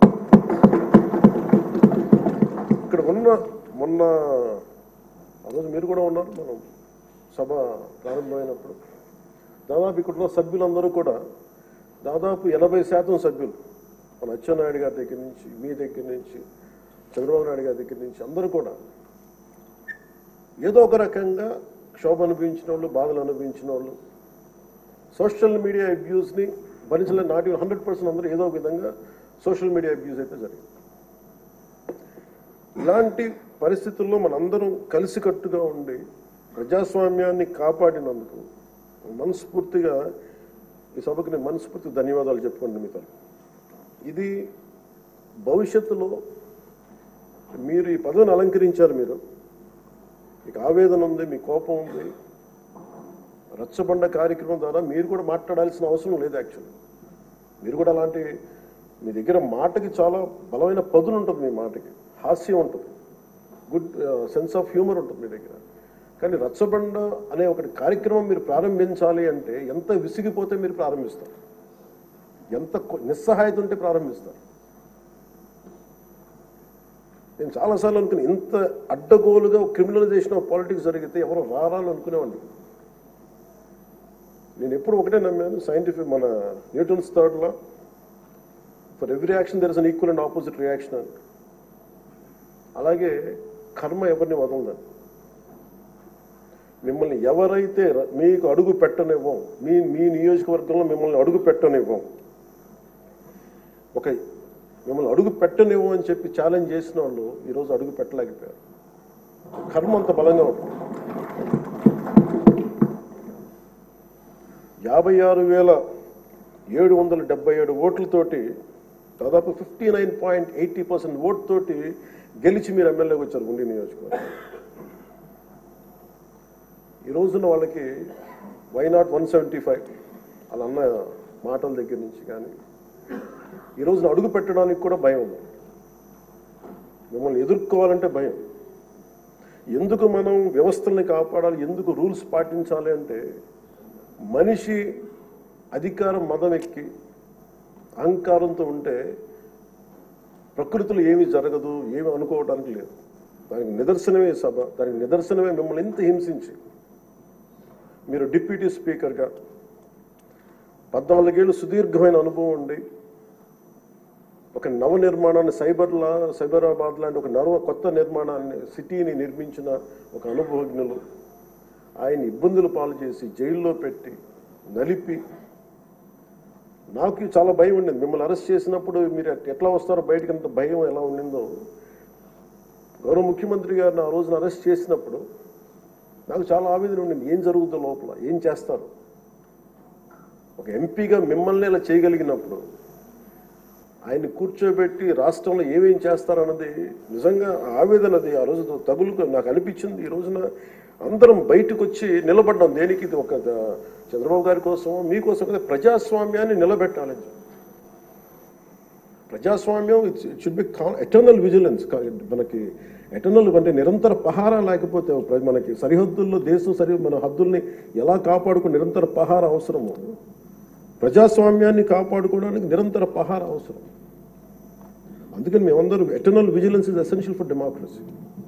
మేమందరం బయటకు వచ్చి ప్రజాస్వామ్యాన్ని కాపాడుకోవడానికి మనందరం పడ్డ తపన ఈ రోజున ఈ సభ నిలువెత్తు నిదర్శనం. ఈరోజు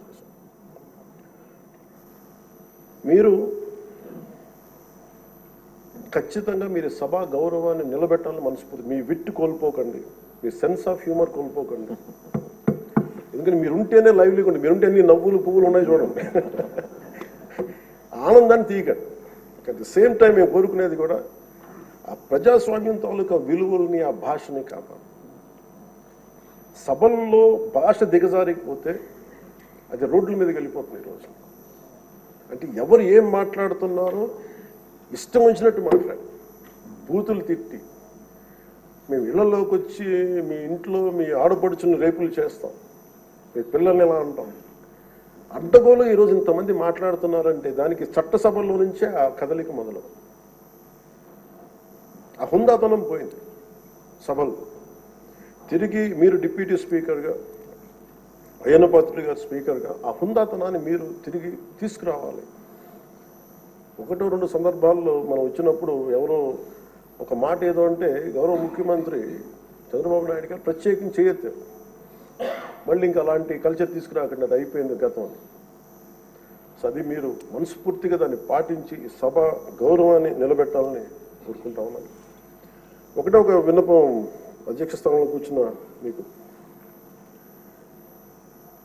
మీ టెన్యూర్లో అయ్యన్న పాత్రుడు గారు మీ టెన్యూర్లో కరెక్షన్ మొదలవ్వాలంటే భావ ప్రకటన, భావ స్వేచ్ఛ మీద ఇష్టానికి మాట్లాడేస్తూ ఉన్నారు అందరూ.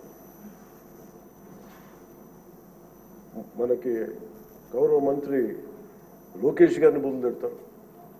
ఏదన్నా అంటే భావ ప్రకటన, భావ స్వేచ్ఛ అంటారు.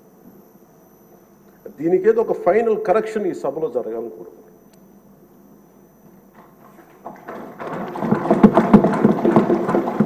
అంటే ప్రజలు నోరెత్తి ప్రకటన జరగాలి. డిసెంట్ ప్రజాస్వామ్యంలో dissent in democracy is very essential. కానీ అది ఎట్లా ఉండాలి అనేది దాని తాలూకు విధి విధానాలు మనం ఇక్కడి నుంచే మొదలు పెట్టాలి. అది మీ ఆధ్వర్యంలో మొదలవ్వాలని నేను కోరుకుంటున్నాను. నేను కీలకంగా కోరుకుంటుంది ఈ రోజున మీ తరఫున గౌరవ ముఖ్యమంత్రి గారు కూడా తెలియజేస్తా ఉన్నాను. Social media abuse protection bill అత్యంత తక్కువ సమయంలో రావాలి, బాగా చర్చ జరగాలి. మీరు డిప్యూటీ స్పీకర్ హోదాలో ఉండి, అయ్యన్న పాత్రుడు గారు స్పీకర్ హోదాలో ఉండి, మీ టెన్యూర్లో social media abuse protection bill రావాలి. మన హోంమంత్రి గారిని వదలలేదు, అనిత గారిని, ఇంట్లో ఉన్న ఆడవాళ్ళని వదలట్లేదు. అంటే ఒక సైకలాజికల్ అబ్యూస్, ఒక పాశవికంగా తయారయ్యారు, సేడిస్టిక్గా తయారయ్యారు. దీని మీద మనందరం ఇర్రెస్పెక్ట్ ఆఫ్ డిఫరెన్స్ ఆఫ్ ఒపీనియన్, విభిన్నమైన పొలిటికల్ పార్టీలు అయినొచ్చేమో కానీ ప్రజాస్వామ్యాన్ని కాపాడటం కోసం Andhra Pradesh should lead by example introducing social media abuse protection bills. ఎందుకు చెప్తున్నానంటే మీలాంటి వ్యక్తిని, మీరు మెంబర్ ఆఫ్ పార్లమెంట్ అయ్యండి, మిమ్మల్ని ఇంత ఇబ్బంది గురి చేస్తే ఇంక సగటు మనిషి పరిస్థితి ఆలోచించుకోండి. 3 ఏళ్ల బిడ్డలు, 5 ఏళ్ల బిడ్డలు కూడా రేప్ చేస్తున్నారు, క్రిమినల్స్ అంతా చెలరేగిపోతున్నారు అంటానికి కారణం ఈ చట్టసభలు ఇష్టారాజ్యంగా మాట్లాడి దానికి ఒక క్రిమినల్ నక్సెస్ లాగా ఇందాక ఎస్కోబార్ ఒక డ్రగ్ కార్టెల్ స్టార్ట్ చేస్తే వీళ్ళ క్రిమినల్ ఎంపైర్ని గార్డ్ చేసుకోవడానికి ఒక సోషల్ మీడియా ఒక అబ్యూసివ్ కార్టెల్ స్టార్ట్ చేసి ప్రజల్ని భయభ్రాంతులను చేసి అందరినీ భయపెట్టేసి కంట్రోల్ చేయడం, నియంత్రించడం. మాకు ఎదురు తిరిగితే మనకి కృష్ణరాజు గారు లాగా మమ్మల్ని జైల్లో పెట్టేస్తాం, ఇలా 3rd డిగ్రీ మెథడ్స్ వాడతాం. ఒక ఎంపీకి ఇలా ఉన్నప్పుడు అలా భయభ్రాంతులు చేయడం, ఒక ముఖ్యమంత్రి స్థాయిలో ఉన్న వ్యక్తిని గతంలో 3 సార్లు చేసిన వ్యక్తిని జైల్లో పెట్టేస్తాం, దాడులు చేస్తాం. ఈ మైండ్ సెట్ మారాలి అంటే ఈ సభ ప్రజలు మనకి చాలా బలమైన ఇచ్చారు. వాళ్ళని 11 మళ్ళీ 164లో పెట్టారంటే ప్రజలకు మన మీద అపారమైన నమ్మకం. ఏదో మార్పు తెస్తారు. అభివృద్ధి, డెవలప్మెంట్తో పాటు వాళ్ళు కోరుకుంటుంది స్వేచ్ఛ వాయువులు పీల్చాలి, భయపడకూడదు. మీరు వస్తే చూడండి, నవ్వులు పువ్వులు విరుస్తున్నాయి ఇక్కడ. ఇదే అట్మాస్ఫియర్, ఇదే వాతావరణం రాష్ట్రం అంతా ఉండాలని మనస్ఫూర్తిగా కోరుకుంటాం.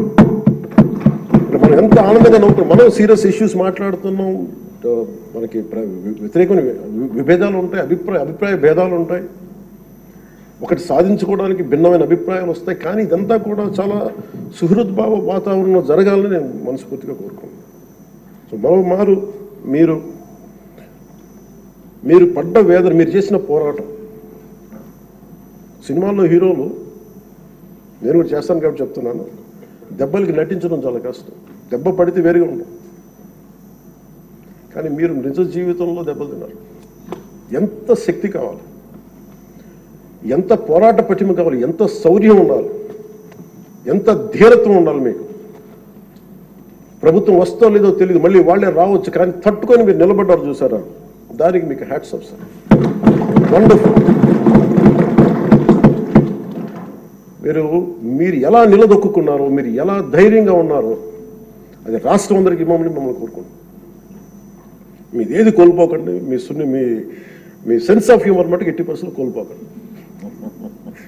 మీరు రచ్చబండలో ఒకప్పుడు చేసేది కాదనలేదు, కానీ మీ ఎంజాయ్డ్ ఇట్. కానీ మాకు భవిష్యత్తులో మళ్ళీ దాన్ని మీరు టోన్ డౌన్ చేస్తారు, ఎలా చేస్తారో తెలియదు, కానీ మీ సెన్స్ ఆఫ్ హ్యూమర్ కోల్పోకుండా సభని హుందాగా నడిపి తిరిగి విలువలు ప్రతిష్ఠించమని మనస్ఫూర్తిగా కోరుకుంటూ, మీకు మరోమారు మీకు అవకాశాన్ని ఇచ్చిన నారా చంద్రబాబు నాయుడు గారికి, సభ్యులందరికీ కూడా మనస్ఫూర్తిగా ధన్యవాదాలు తెలియజేసుకుంటూ మీకు శుభం కలగాలి మనస్ఫూర్తిగా నేను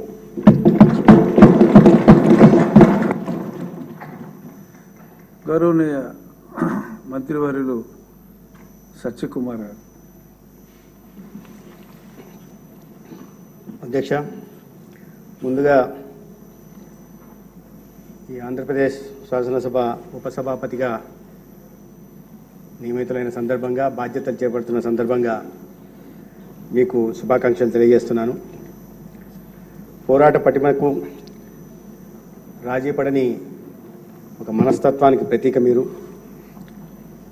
అది లోక్సభ అయినా, లోకల్ సభ అయినా, శాసనసభ అయినా, బహిరంగ సభ అయినా అన్యాయాన్ని నిర్భీతిగా ఎదిరించారు, అక్రమాల్ని నిర్భయంగా ఎదుర్కొన్నారు, అహంకారానికి ఎదురొడ్డి మీరు నిలిచారు. అయితే ఇవాళ మధ్యాహ్నం దాకా మా మధ్య ఉన్న మీరు ఇవాళ ఉపసభాపతి అయ్యారన్న ఆనందం ఒకవైపు ఉంటే, చెలోక్తులతో, చురకలతో, పదునైన మాటలతో సాగే మీ సకారాత్మకమైన, నిర్మాణాత్మకమైన ప్రసంగాలు, అప్పుడప్పుడు ఎక్కువగా విమర్శనాత్మకమైన ప్రసంగాలు కూడా వినే అవకాశాన్ని కోల్పోతున్నామని బాధగా కూడా రెండో వైపు ఉంది. అందరూ చెప్పినట్టుగా భగవంతుడు ముందే రాసి పెట్టేశాడు. అందుకనే ప్రతిపక్షాన్ని 11 సీట్లకు పరిమితం చేసి ఒక పరాభవాన్ని అందించిన ప్రజలు పరాభవాన్ని అందిస్తే ప్రతిపక్ష హోదా కూడా లేకుండా ఆ పార్టీని ఈ సభలో 11 సీట్లకు పరిమితం చేసి ఇప్పటికే పరాభవం అంచులో ఉంటున్న ఆ పార్టీ మరి మీరు కూడా ఉపసభాపతి అయిన తర్వాత మీ చేతిలో కూడా పరాభవం తప్పదని వారు ముందే తెలుసుకున్నట్టున్నారు. బహుశా ప్రతిపక్ష నాయకుడు అంటే వైఎస్ఆర్సీపీ పార్టీ నాయకుడు ఊహించాడో లేదా మ్యాటర్ లీక్ అయిందో నాకు తెలియదు, కానీ ముందే ఆయన మొహం చాటేశాడు. అసెంబ్లీ సమావేశాలకు రాకుండా పాపం ఒక అద్భుతమైన, మిమ్మల్ని నోరారా అధ్యక్ష అని పిలిచే ఒక అద్భుతమైన అవకాశాన్ని కూడా ఆయన కోల్పోయాడు. బహుశా ఈ బాధ్యత మీరు కోరుకున్నారో లేదా మీ సమర్థత కారణంగా వచ్చిందో లేదా భగవంతుడి లీలో తెలియదు, కానీ ఆనాడు మిమ్మల్ని భౌతికంగా కట్ చేయాలనుకుంటున్న ఒక అహంకారానికి, నిరంకుశత్వానికి ఈనాడు ఆ కుర్చీలో కూర్చొని వాళ్ళ మైకులు కట్ చేసే అవకాశం భగవంతుడు మీకు కల్పించాడు. అది మరి ఏ కారణమో తెలియదు. అయితే చాలామంది మాట్లాడాల్సిన వాళ్ళు ఉన్నారు. అందరినీ నవ్విస్తూ, మీరు ఎక్కడుంటే అక్కడ నవ్వులు ఇరబోయిస్తూ కాలాన్ని మర్చిపోయేటట్టుగా చేసే మీరు ఇవాళ ఉపసభాపతి బాధ్యతలో ఉన్నారు. అయితే ఆ ఉల్లాసాన్ని, ఉత్సాహాన్ని నీరుగార్చకుండా ఆ ఒరవడిని కొనసాగించాలని, మీలోని ఆశ చతురతని పరిమితులకు లోబడి మా అందరికి పంచాలని, మాకు ఈ ఇటీవల కాలంలో అసెంబ్లీకి రావాలంటే రేపు చిన్నప్పుడు స్కూల్కి పోయిన పరిస్థితే ఉంది. ఇప్పుడు కూడా ఆ భావన కలుగుతూ ఉంది. రావాలా, చదువుకోవాలా, ప్రిపేర్ కావాలా, ఇక్కడికి వచ్చి ఏమడుగుతారో తెలియదు. ఏ అనుబంధం మాకేందంటే స్వపక్షంలో విపక్షం ఎక్కువైపోయింది. ఏ అనుబంధ ప్రశ్నలు అడుగుతారో, ఎక్కడి నుంచి ఏ దాడి మొదలవుతుందో తెలియని పరిస్థితులు భయంగా ఉంటున్నాయి. ఈ సందర్భంలో మీరు ఉపసభాపతి అయిన కారణంగా నాలాంటి కొత్త సభ్యులకు అందరికీ కూడా అసెంబ్లీకి రావాలంటే భవిష్యత్తులో ఒక పిక్నిక్ వెళ్ళిన భావన కలుగుతుందని ఖచ్చితంగా భావిస్తున్నాను నేను. చివరగా అధ్యక్ష, మీరు శాశ్వత ఉపసభాపతిగా ఆ భగవంతుడి ఆశీర్వాదంతో సభాపతిగా కూడా కావాలని, ఈ రాష్ట్రానికి పట్టిన సెడింగ్ ఎందుకంటున్నాను ఆ మాట అంటే, మీరు రాష్ట్రానికి శాశ్వతంగా అసెంబ్లీకి ఉపసభాపతో తర్వాత ప్రమోషన్తో సభాపతి అయ్యారనుకోండి, ఖచ్చితంగా ఎన్డీఏ రాబోయే కొన్ని దశాబ్దాల పాటు ఈ రాష్ట్రంలో అధికారంలో ఉంటుంది. మీరు ఆ స్థానంలో ఉంటే అసెంబ్లీకి రావాలనే కోరిక దుష్టశక్తుల్లో చచ్చిపోతుంది. తద్వారా రాష్ట్రానికి మంచి జరుగుతుంది.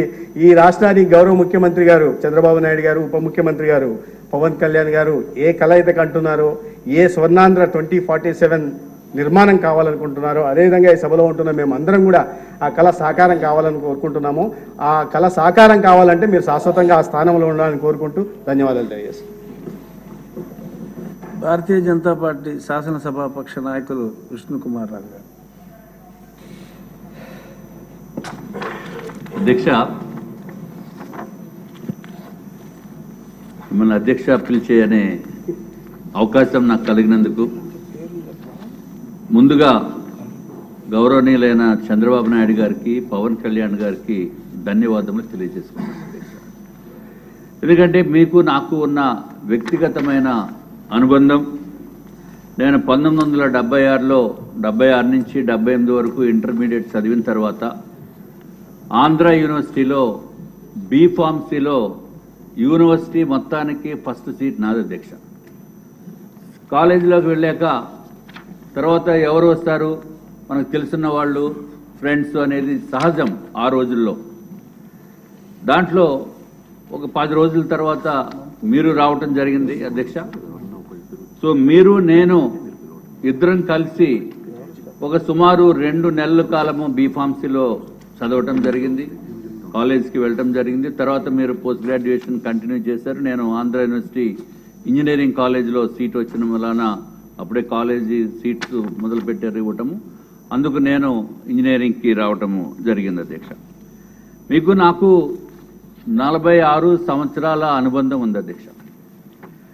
అట్లాగే ఇంకా పొలిటికల్ రంగానికి చూస్తే మీరు 2019 నుంచి 2024 వరకు పార్లమెంటు సభ్యుడిగా ఉండి దుర్మార్గపు విధానాలు అప్పుడు ఉన్న ప్రభుత్వము అవలంబించిన వలన మీరు మీ నియోజకవర్గానికి కూడా వెళ్లకుండా ఉండే ఏకైక పార్లమెంటు సభ్యుడు దేశ చరిత్రలో మీరేనని చెప్తున్నాం అధ్యక్ష.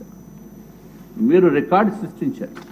ఎందుకంటే రిమోట్ కంట్రోల్ ఆపరేషన్ తోటి మీరు మీ నియోజకవర్గ ప్రజలకి ఎప్పుడూ అందుబాటులో ఉంటూ మీరు మంచి పని చేశారు.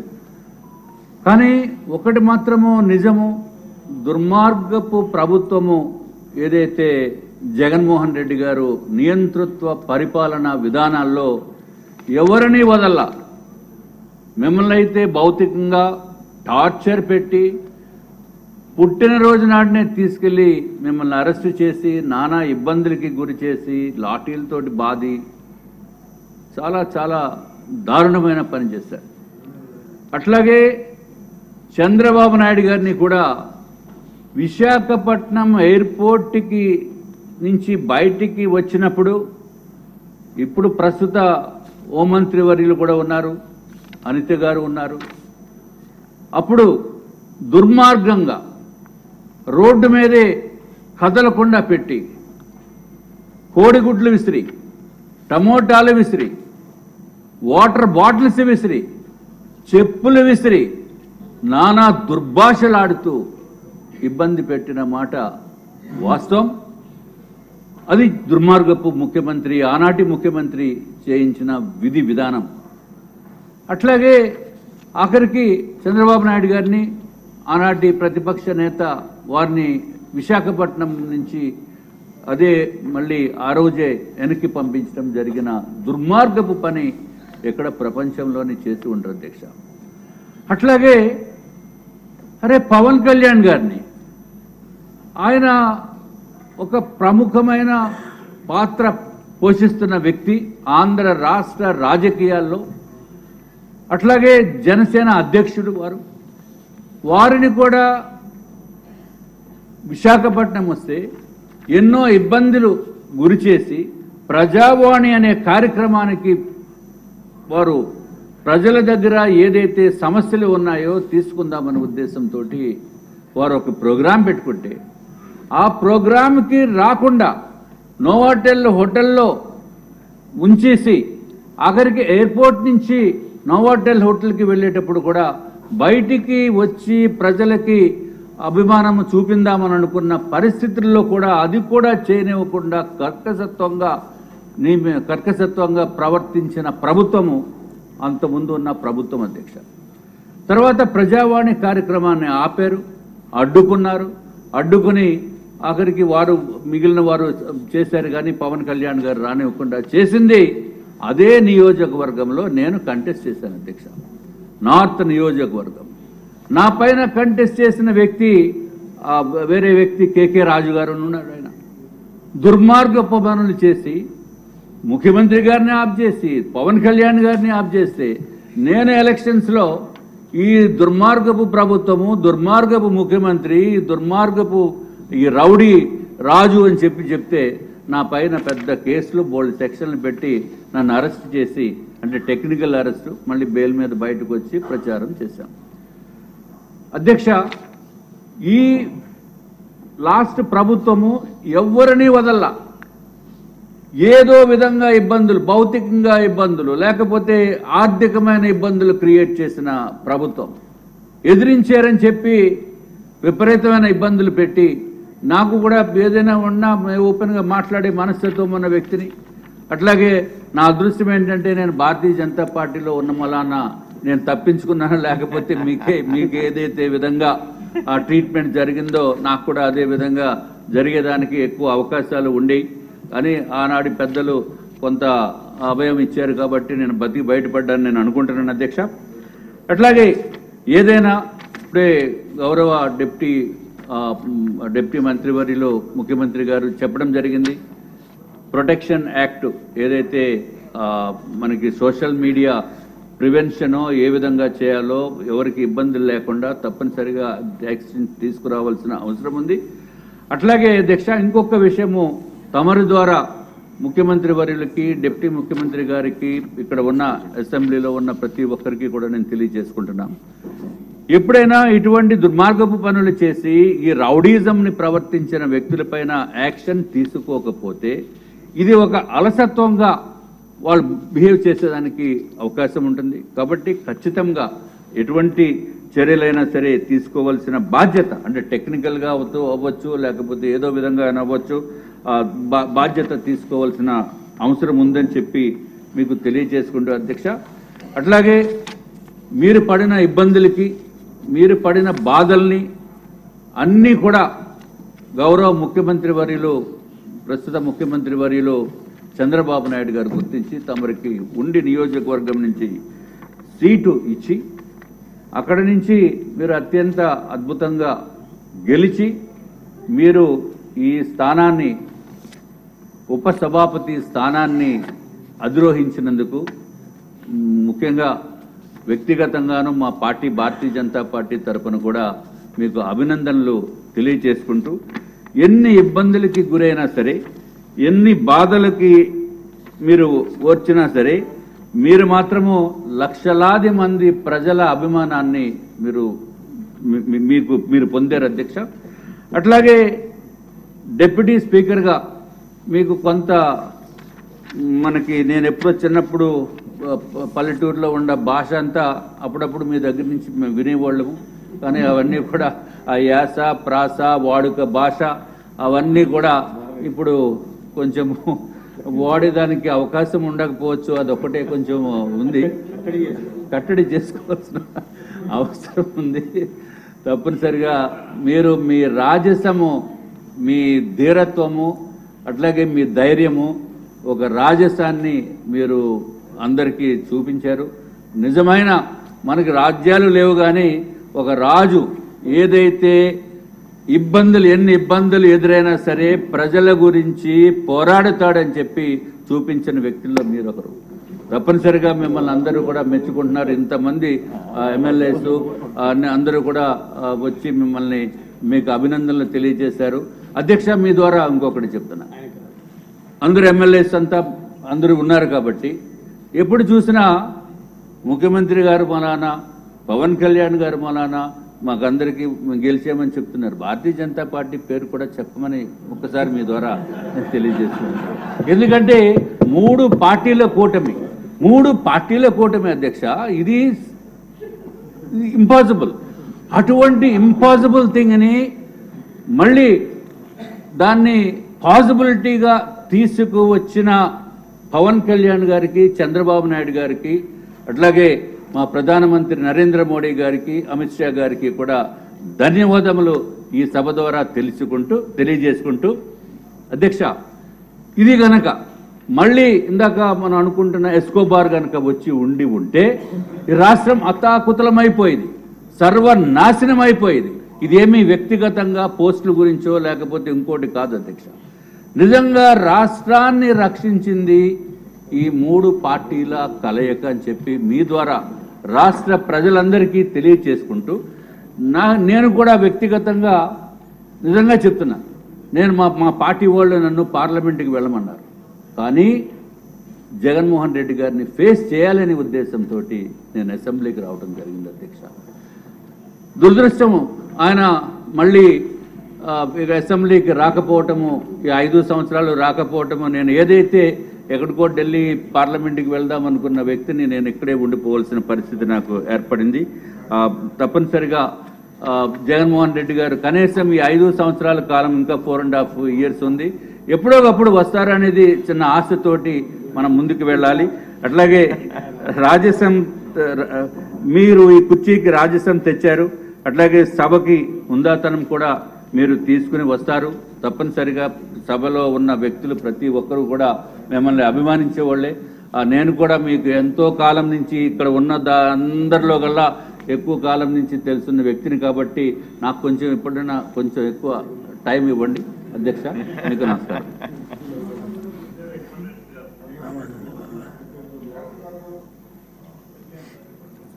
గౌరవనీయులైన మంత్రివర్యులు కందుల దుర్గేష్ గారు.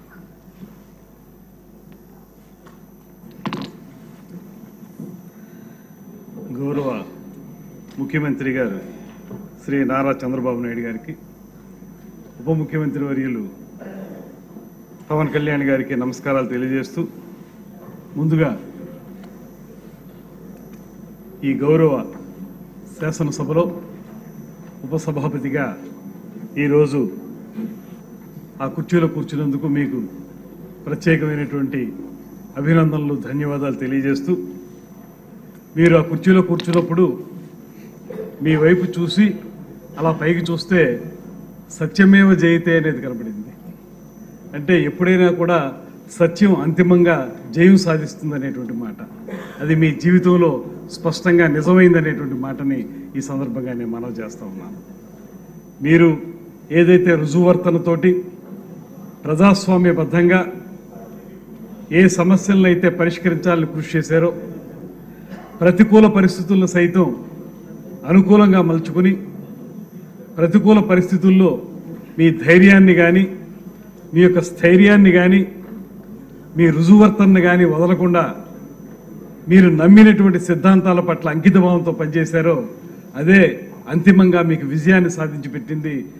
దానివల్లే ఇవాళ మళ్ళీ ఈ సభలో, అందమైనటువంటి సభలో ఉపసభాపతిగా మీరు కూర్చునే అవకాశం లభించిందనేటువంటి మాటని ప్రత్యేకంగా విశ్వసిస్తూ, మీరు చూపించినటువంటి పోరాట పటిమ, ప్రజాస్వామ్యం పట్ల మీకు ఉన్నటువంటి అచంచలమైనటువంటి విశ్వాసం, ముఖ్యంగా ఒక పద్ధతిలో ఒక వరవల్లో కొట్టుకుపోతున్నటువంటి ఒక విధానాన్ని ప్రజలకు అనుగుణంగా మలచటానికి ఏ రకమైన ఆలోచన చేయాలనేటువంటి దాన్ని మీరు చూపించినటువంటి చొరవ, మీరు ఎంత కష్టపడినప్పటికీ కూడా, ఆ ప్రభుత్వం మిమ్మల్ని ఎన్ని ఇబ్బందులు పెట్టినప్పటికీ కూడా మొక్కవోని ధైర్యంతో, ఇది సామాన్యమైన విషయం కాదు. ఇవాళ మేము చాలా మాటలు చెప్పచ్చేమో కానీ అటువంటి పరిస్థితుల్లో అధికార పక్షం మీ మీద కక్ష పెట్టి మిమ్మల్ని శారీరకంగా, మానసికంగా హింసిస్తున్నప్పుడు మీరు నమ్మినటువంటి మార్గాన్ని విడవకుండా ఉండటం అనేది చాలా స్థితప్రజ్ఞత ఉంటే మాత్రమే చేయగలిగేటువంటి ఒక కార్యక్రమం అనేటువంటి మాటని నేను స్పష్టంగా నమ్ముతున్నాను. ఆ స్థితప్రజ్ఞత ఏదైతే మీరు ప్రదర్శించారో ఆ రోజుల్లో, ఇవాళ ఈ సభను నడపడానికి కూడా ఆ స్థితప్రజ్ఞతను నడిపించాలనేటువంటి మాటని మనస్ఫూర్తిగా మనవి చేసుకుంటూ, ఆ రఘురాముడు 14 సంవత్సరాల పాటు వనవాసం చేసి రాజ్యాభిషిక్తుడయ్యాడు.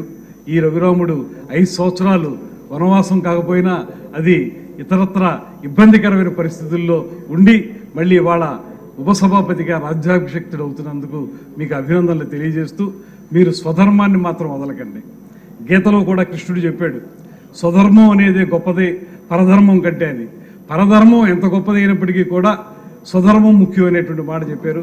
ఆ స్వధర్మం ఏంటంటే మీది లైవ్లీగా ఉండటం, సంతోషంగా ఉండటం, మీరు ఇతరులు సంతోషంగా ఉంచటం, ఆ రెండు పద్ధతుల్ని మీరు విడనాడకుండా అదే పద్ధతిలో మరొక ప్రజాస్వామ్యంలో మనం ఉండవలసినటువంటి ఆ గౌరవప్రదమైనటువంటి విధానాన్ని కూడా కలుపుకుని రెండింటిని సమ్మిళితం చేసి మీ స్వధర్మాన్ని గౌరవప్రదమైన విధానాన్ని సమ్మిళితం చేసుకుని ఆ పదవికి మీరు ప్రత్యేకమైన వన్నీ తీసుకొస్తారని ఏ నమ్మకంతో అయితే ముఖ్యమంత్రి చంద్రబాబు నాయుడు గారు ఆయనకి ఈ సభ మీద ఉన్నటువంటి పట్టు కానీ ఈ సభా మర్యాదలు కానీ వారికి ఉన్నటువంటి అచంచలమైన విశ్వాసాన్ని దృష్టిలో పెట్టుకుని మీకు ఈ అవకాశాన్ని కల్పించారు. ఆ అవకాశాన్ని సంపూర్ణంగా విజయవంతంగా నిర్వహించాలని, నిర్వహించగలరని, నిర్వహిస్తారని మనస్ఫూర్తిగా నమ్ముతూ సెలవు తీసుకుంటున్నాను. ధన్యవాదాలు. గౌరవనీయులైన మంత్రివర్యులు మిత్రులు అచ్చెన్నాయుడు గారు.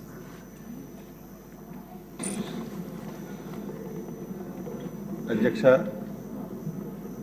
గౌరవ ముఖ్యమంత్రి గారు, ఉప ముఖ్యమంత్రి గారు, బీజేపీ పెద్దలు, గౌరవ శాసనసభ్యులందరూ ఏకకంఠంగా యునానిమీగా మీకు ఉపసభాపతిగా ఎన్నుకున్నందుకు సభ్యులందరికీ మీకు హృదయపూర్వకంగా ధన్యవాదాలు తెలియజేస్తున్నాను. చాలా సంతోషం. ఒక సమర్థమైనటువంటి వ్యక్తిని, అనుభవం కలిగినటువంటి వ్యక్తిని ఈరోజు ఎంపిక చేసినందుకు ముందు ముఖ్యమంత్రి గారికి అభినందిస్తున్నాను. చాలామంది చాలా విషయాలు మాట్లాడారు. అందులో ముఖ్యమంత్రి గారు సుదీర్ఘమైనటువంటి రాజకీయ అనుభవం కలిగినటువంటి వ్యక్తి. ఆయన సుదీర్ఘ అనుభవంలో గత 5 సంవత్సరాలు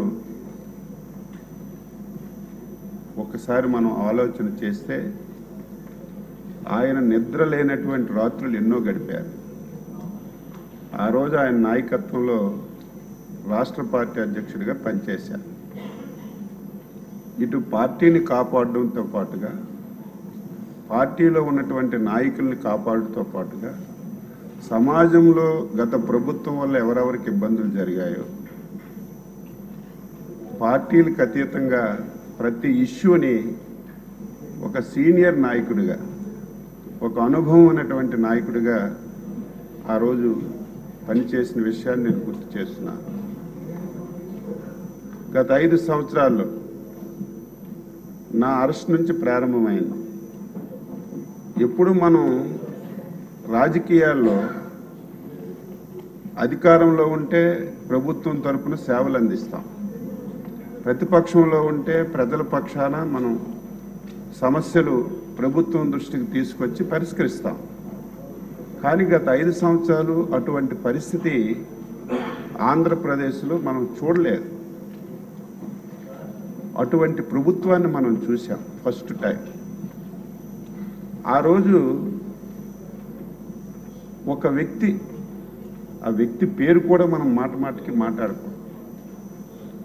ఇన్ని సంవత్సరాలుగా రాజకీయం చూస్తున్నాం ఆంధ్రప్రదేశ్ రాష్ట్రంలో. స్వాతంత్ర భారతదేశంలో కూడా ఎన్నో పార్టీలు వచ్చాయి, ఎన్నో ప్రభుత్వాలు వచ్చాయి. కానీ ఒక దుర్మార్గమైనటువంటి ఆలోచన, ఈ రాష్ట్రానికి నేను ముఖ్యమంత్రి అయ్యాను, ఈ రాష్ట్రంలో శాశ్వతంగా నేనే ముఖ్యమంత్రిగా ఉండాలి, ఈ రాష్ట్రంలో నా ఒక్క రాజకీయ పార్టీ ఉండాలి, ఇంకొక పార్టీ ఉండకూడదని ఒక ఆలోచనతో డే 1 నుంచి కూడా ఆ రోజు పనిచేసిన విషయాన్ని ఒకసారి నేను గుర్తు చేసుకుంటున్నాను.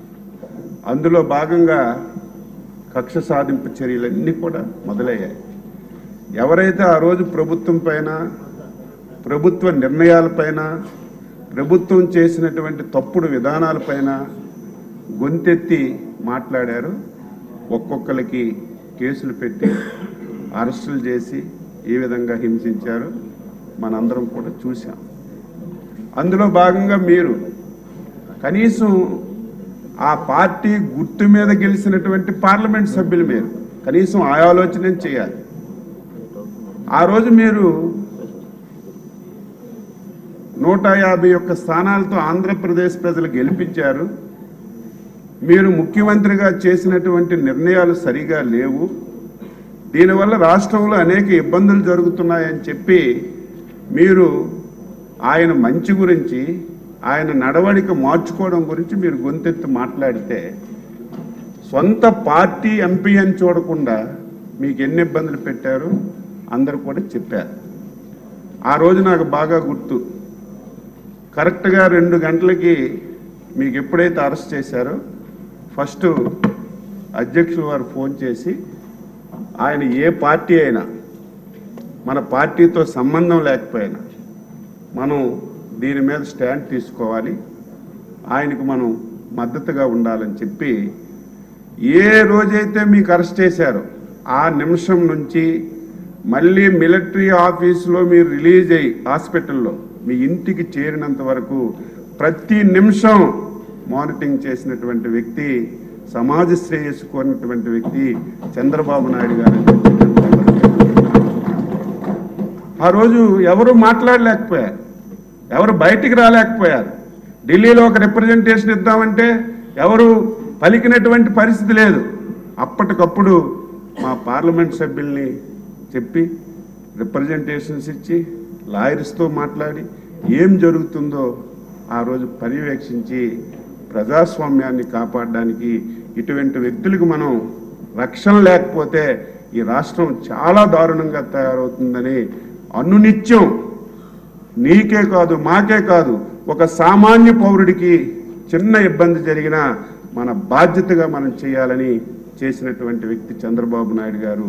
అందులో మీకు పడినటువంటి కష్టాల్లో ఆ రోజు మేము కూడా భాగస్వామ్యం. ఈరోజు చూస్తున్నాం అసలు ఏమనాలి, దానికి కొన్ని బ్లూ మీడియా వత్తాసు పలుకుతున్నారు. ఈరోజు ఒక పార్టీ శాసనసభలో కనిపించడం లేదు. ఆ రోజు మేము చంద్రబాబు నాయుడు గారు ఫ్యామిలీని అవమానపరిస్తే నేను బయటికి వెళ్తాను, కానీ మీరెట్టి పరిస్థితుల్లో బయటికి రావడానికి వీల్లేదు, శాసనసభలో చివరి నిమిషం వరకు ఉండాలి, ప్రజా సమస్యలపైన పోరాటం చేయాలి, మైక్ ఇవ్వకపోయినా అవమానం పరిచినా మన డ్యూటీని మనం నిర్వహించాలని చివరి నిమిషం వరకు ఎన్నో అవమానాలు భరించాం. అవమానాలంటే మామూలు అవమానాలు కాదు, దారుణాతి దారుణంగా ప్రజాస్వామ్యంలో అలాంటి మాటలు ఎవరు కూడా మాట్లాడరు. ఆ రకంగా మాకు హింస పెట్టినా మా డ్యూటీ మేము చేశాం. ఈరోజు నువ్వు చేసిన పాపాలకి ఈ రాష్ట్రాన్ని నువ్వు పూర్తిగా నాశనం చేయడం వల్ల నీకు ప్రజలు తీర్పిచ్చారు. నువ్వు రావాలి, రాకపోయినా పర్వాలేదు, దానికి అడ్డదిడ్డంగా ప్రజాస్వామ్యం అంటే అంబేద్కర్ గారు రాసినటువంటి రాజ్యాంగాన్ని దేశంలో అమలుపరుచుకుంటున్నాం. ఎవరమైనా సరే, ఏ రాజకీయ పార్టీ అయినా అది జరిగి తీరాలి. కానీ నేను 5 సంవత్సరాలు అంబేద్కర్ రాజ్యాంగాన్ని పూర్తిగా పక్కన పడేశాను, రాజారెడ్డి రాజ్యాంగాన్ని నడిపాను, నా ఇష్టం వచ్చినట్టుగా చేశాను. ఈరోజు అధికారం పోయినా నా రాజారెడ్డి రాజ్యాంగమే నడాలని మొండికేసుకొని కూర్చున్నా. ఎక్కడైనా ఉందా? శాసనసభకు నేను వెళ్ళడానికి ఇష్టం లేదు, అచ్చెన్నాయుడు గారు, చంద్రబాబు నాయుడు గారు, లోకేష్ గారు నన్ను కొచ్చిలేసి ఇబ్బంది పెడతారు, లేకపోతే కావాలని రఘురామకృష్ణరాజు గారికి డిప్యూటీ స్పీకర్లో పెట్టి నన్ను అవమానపరుస్తారు అని చెప్పి నువ్వు శాసనసభకు రాకపోతే మాకేం అభ్యంతరం లేదు. నాకు ప్రతిపక్ష నాయకుడిగా హోదా ఇవ్వలేదు కాబట్టి నేను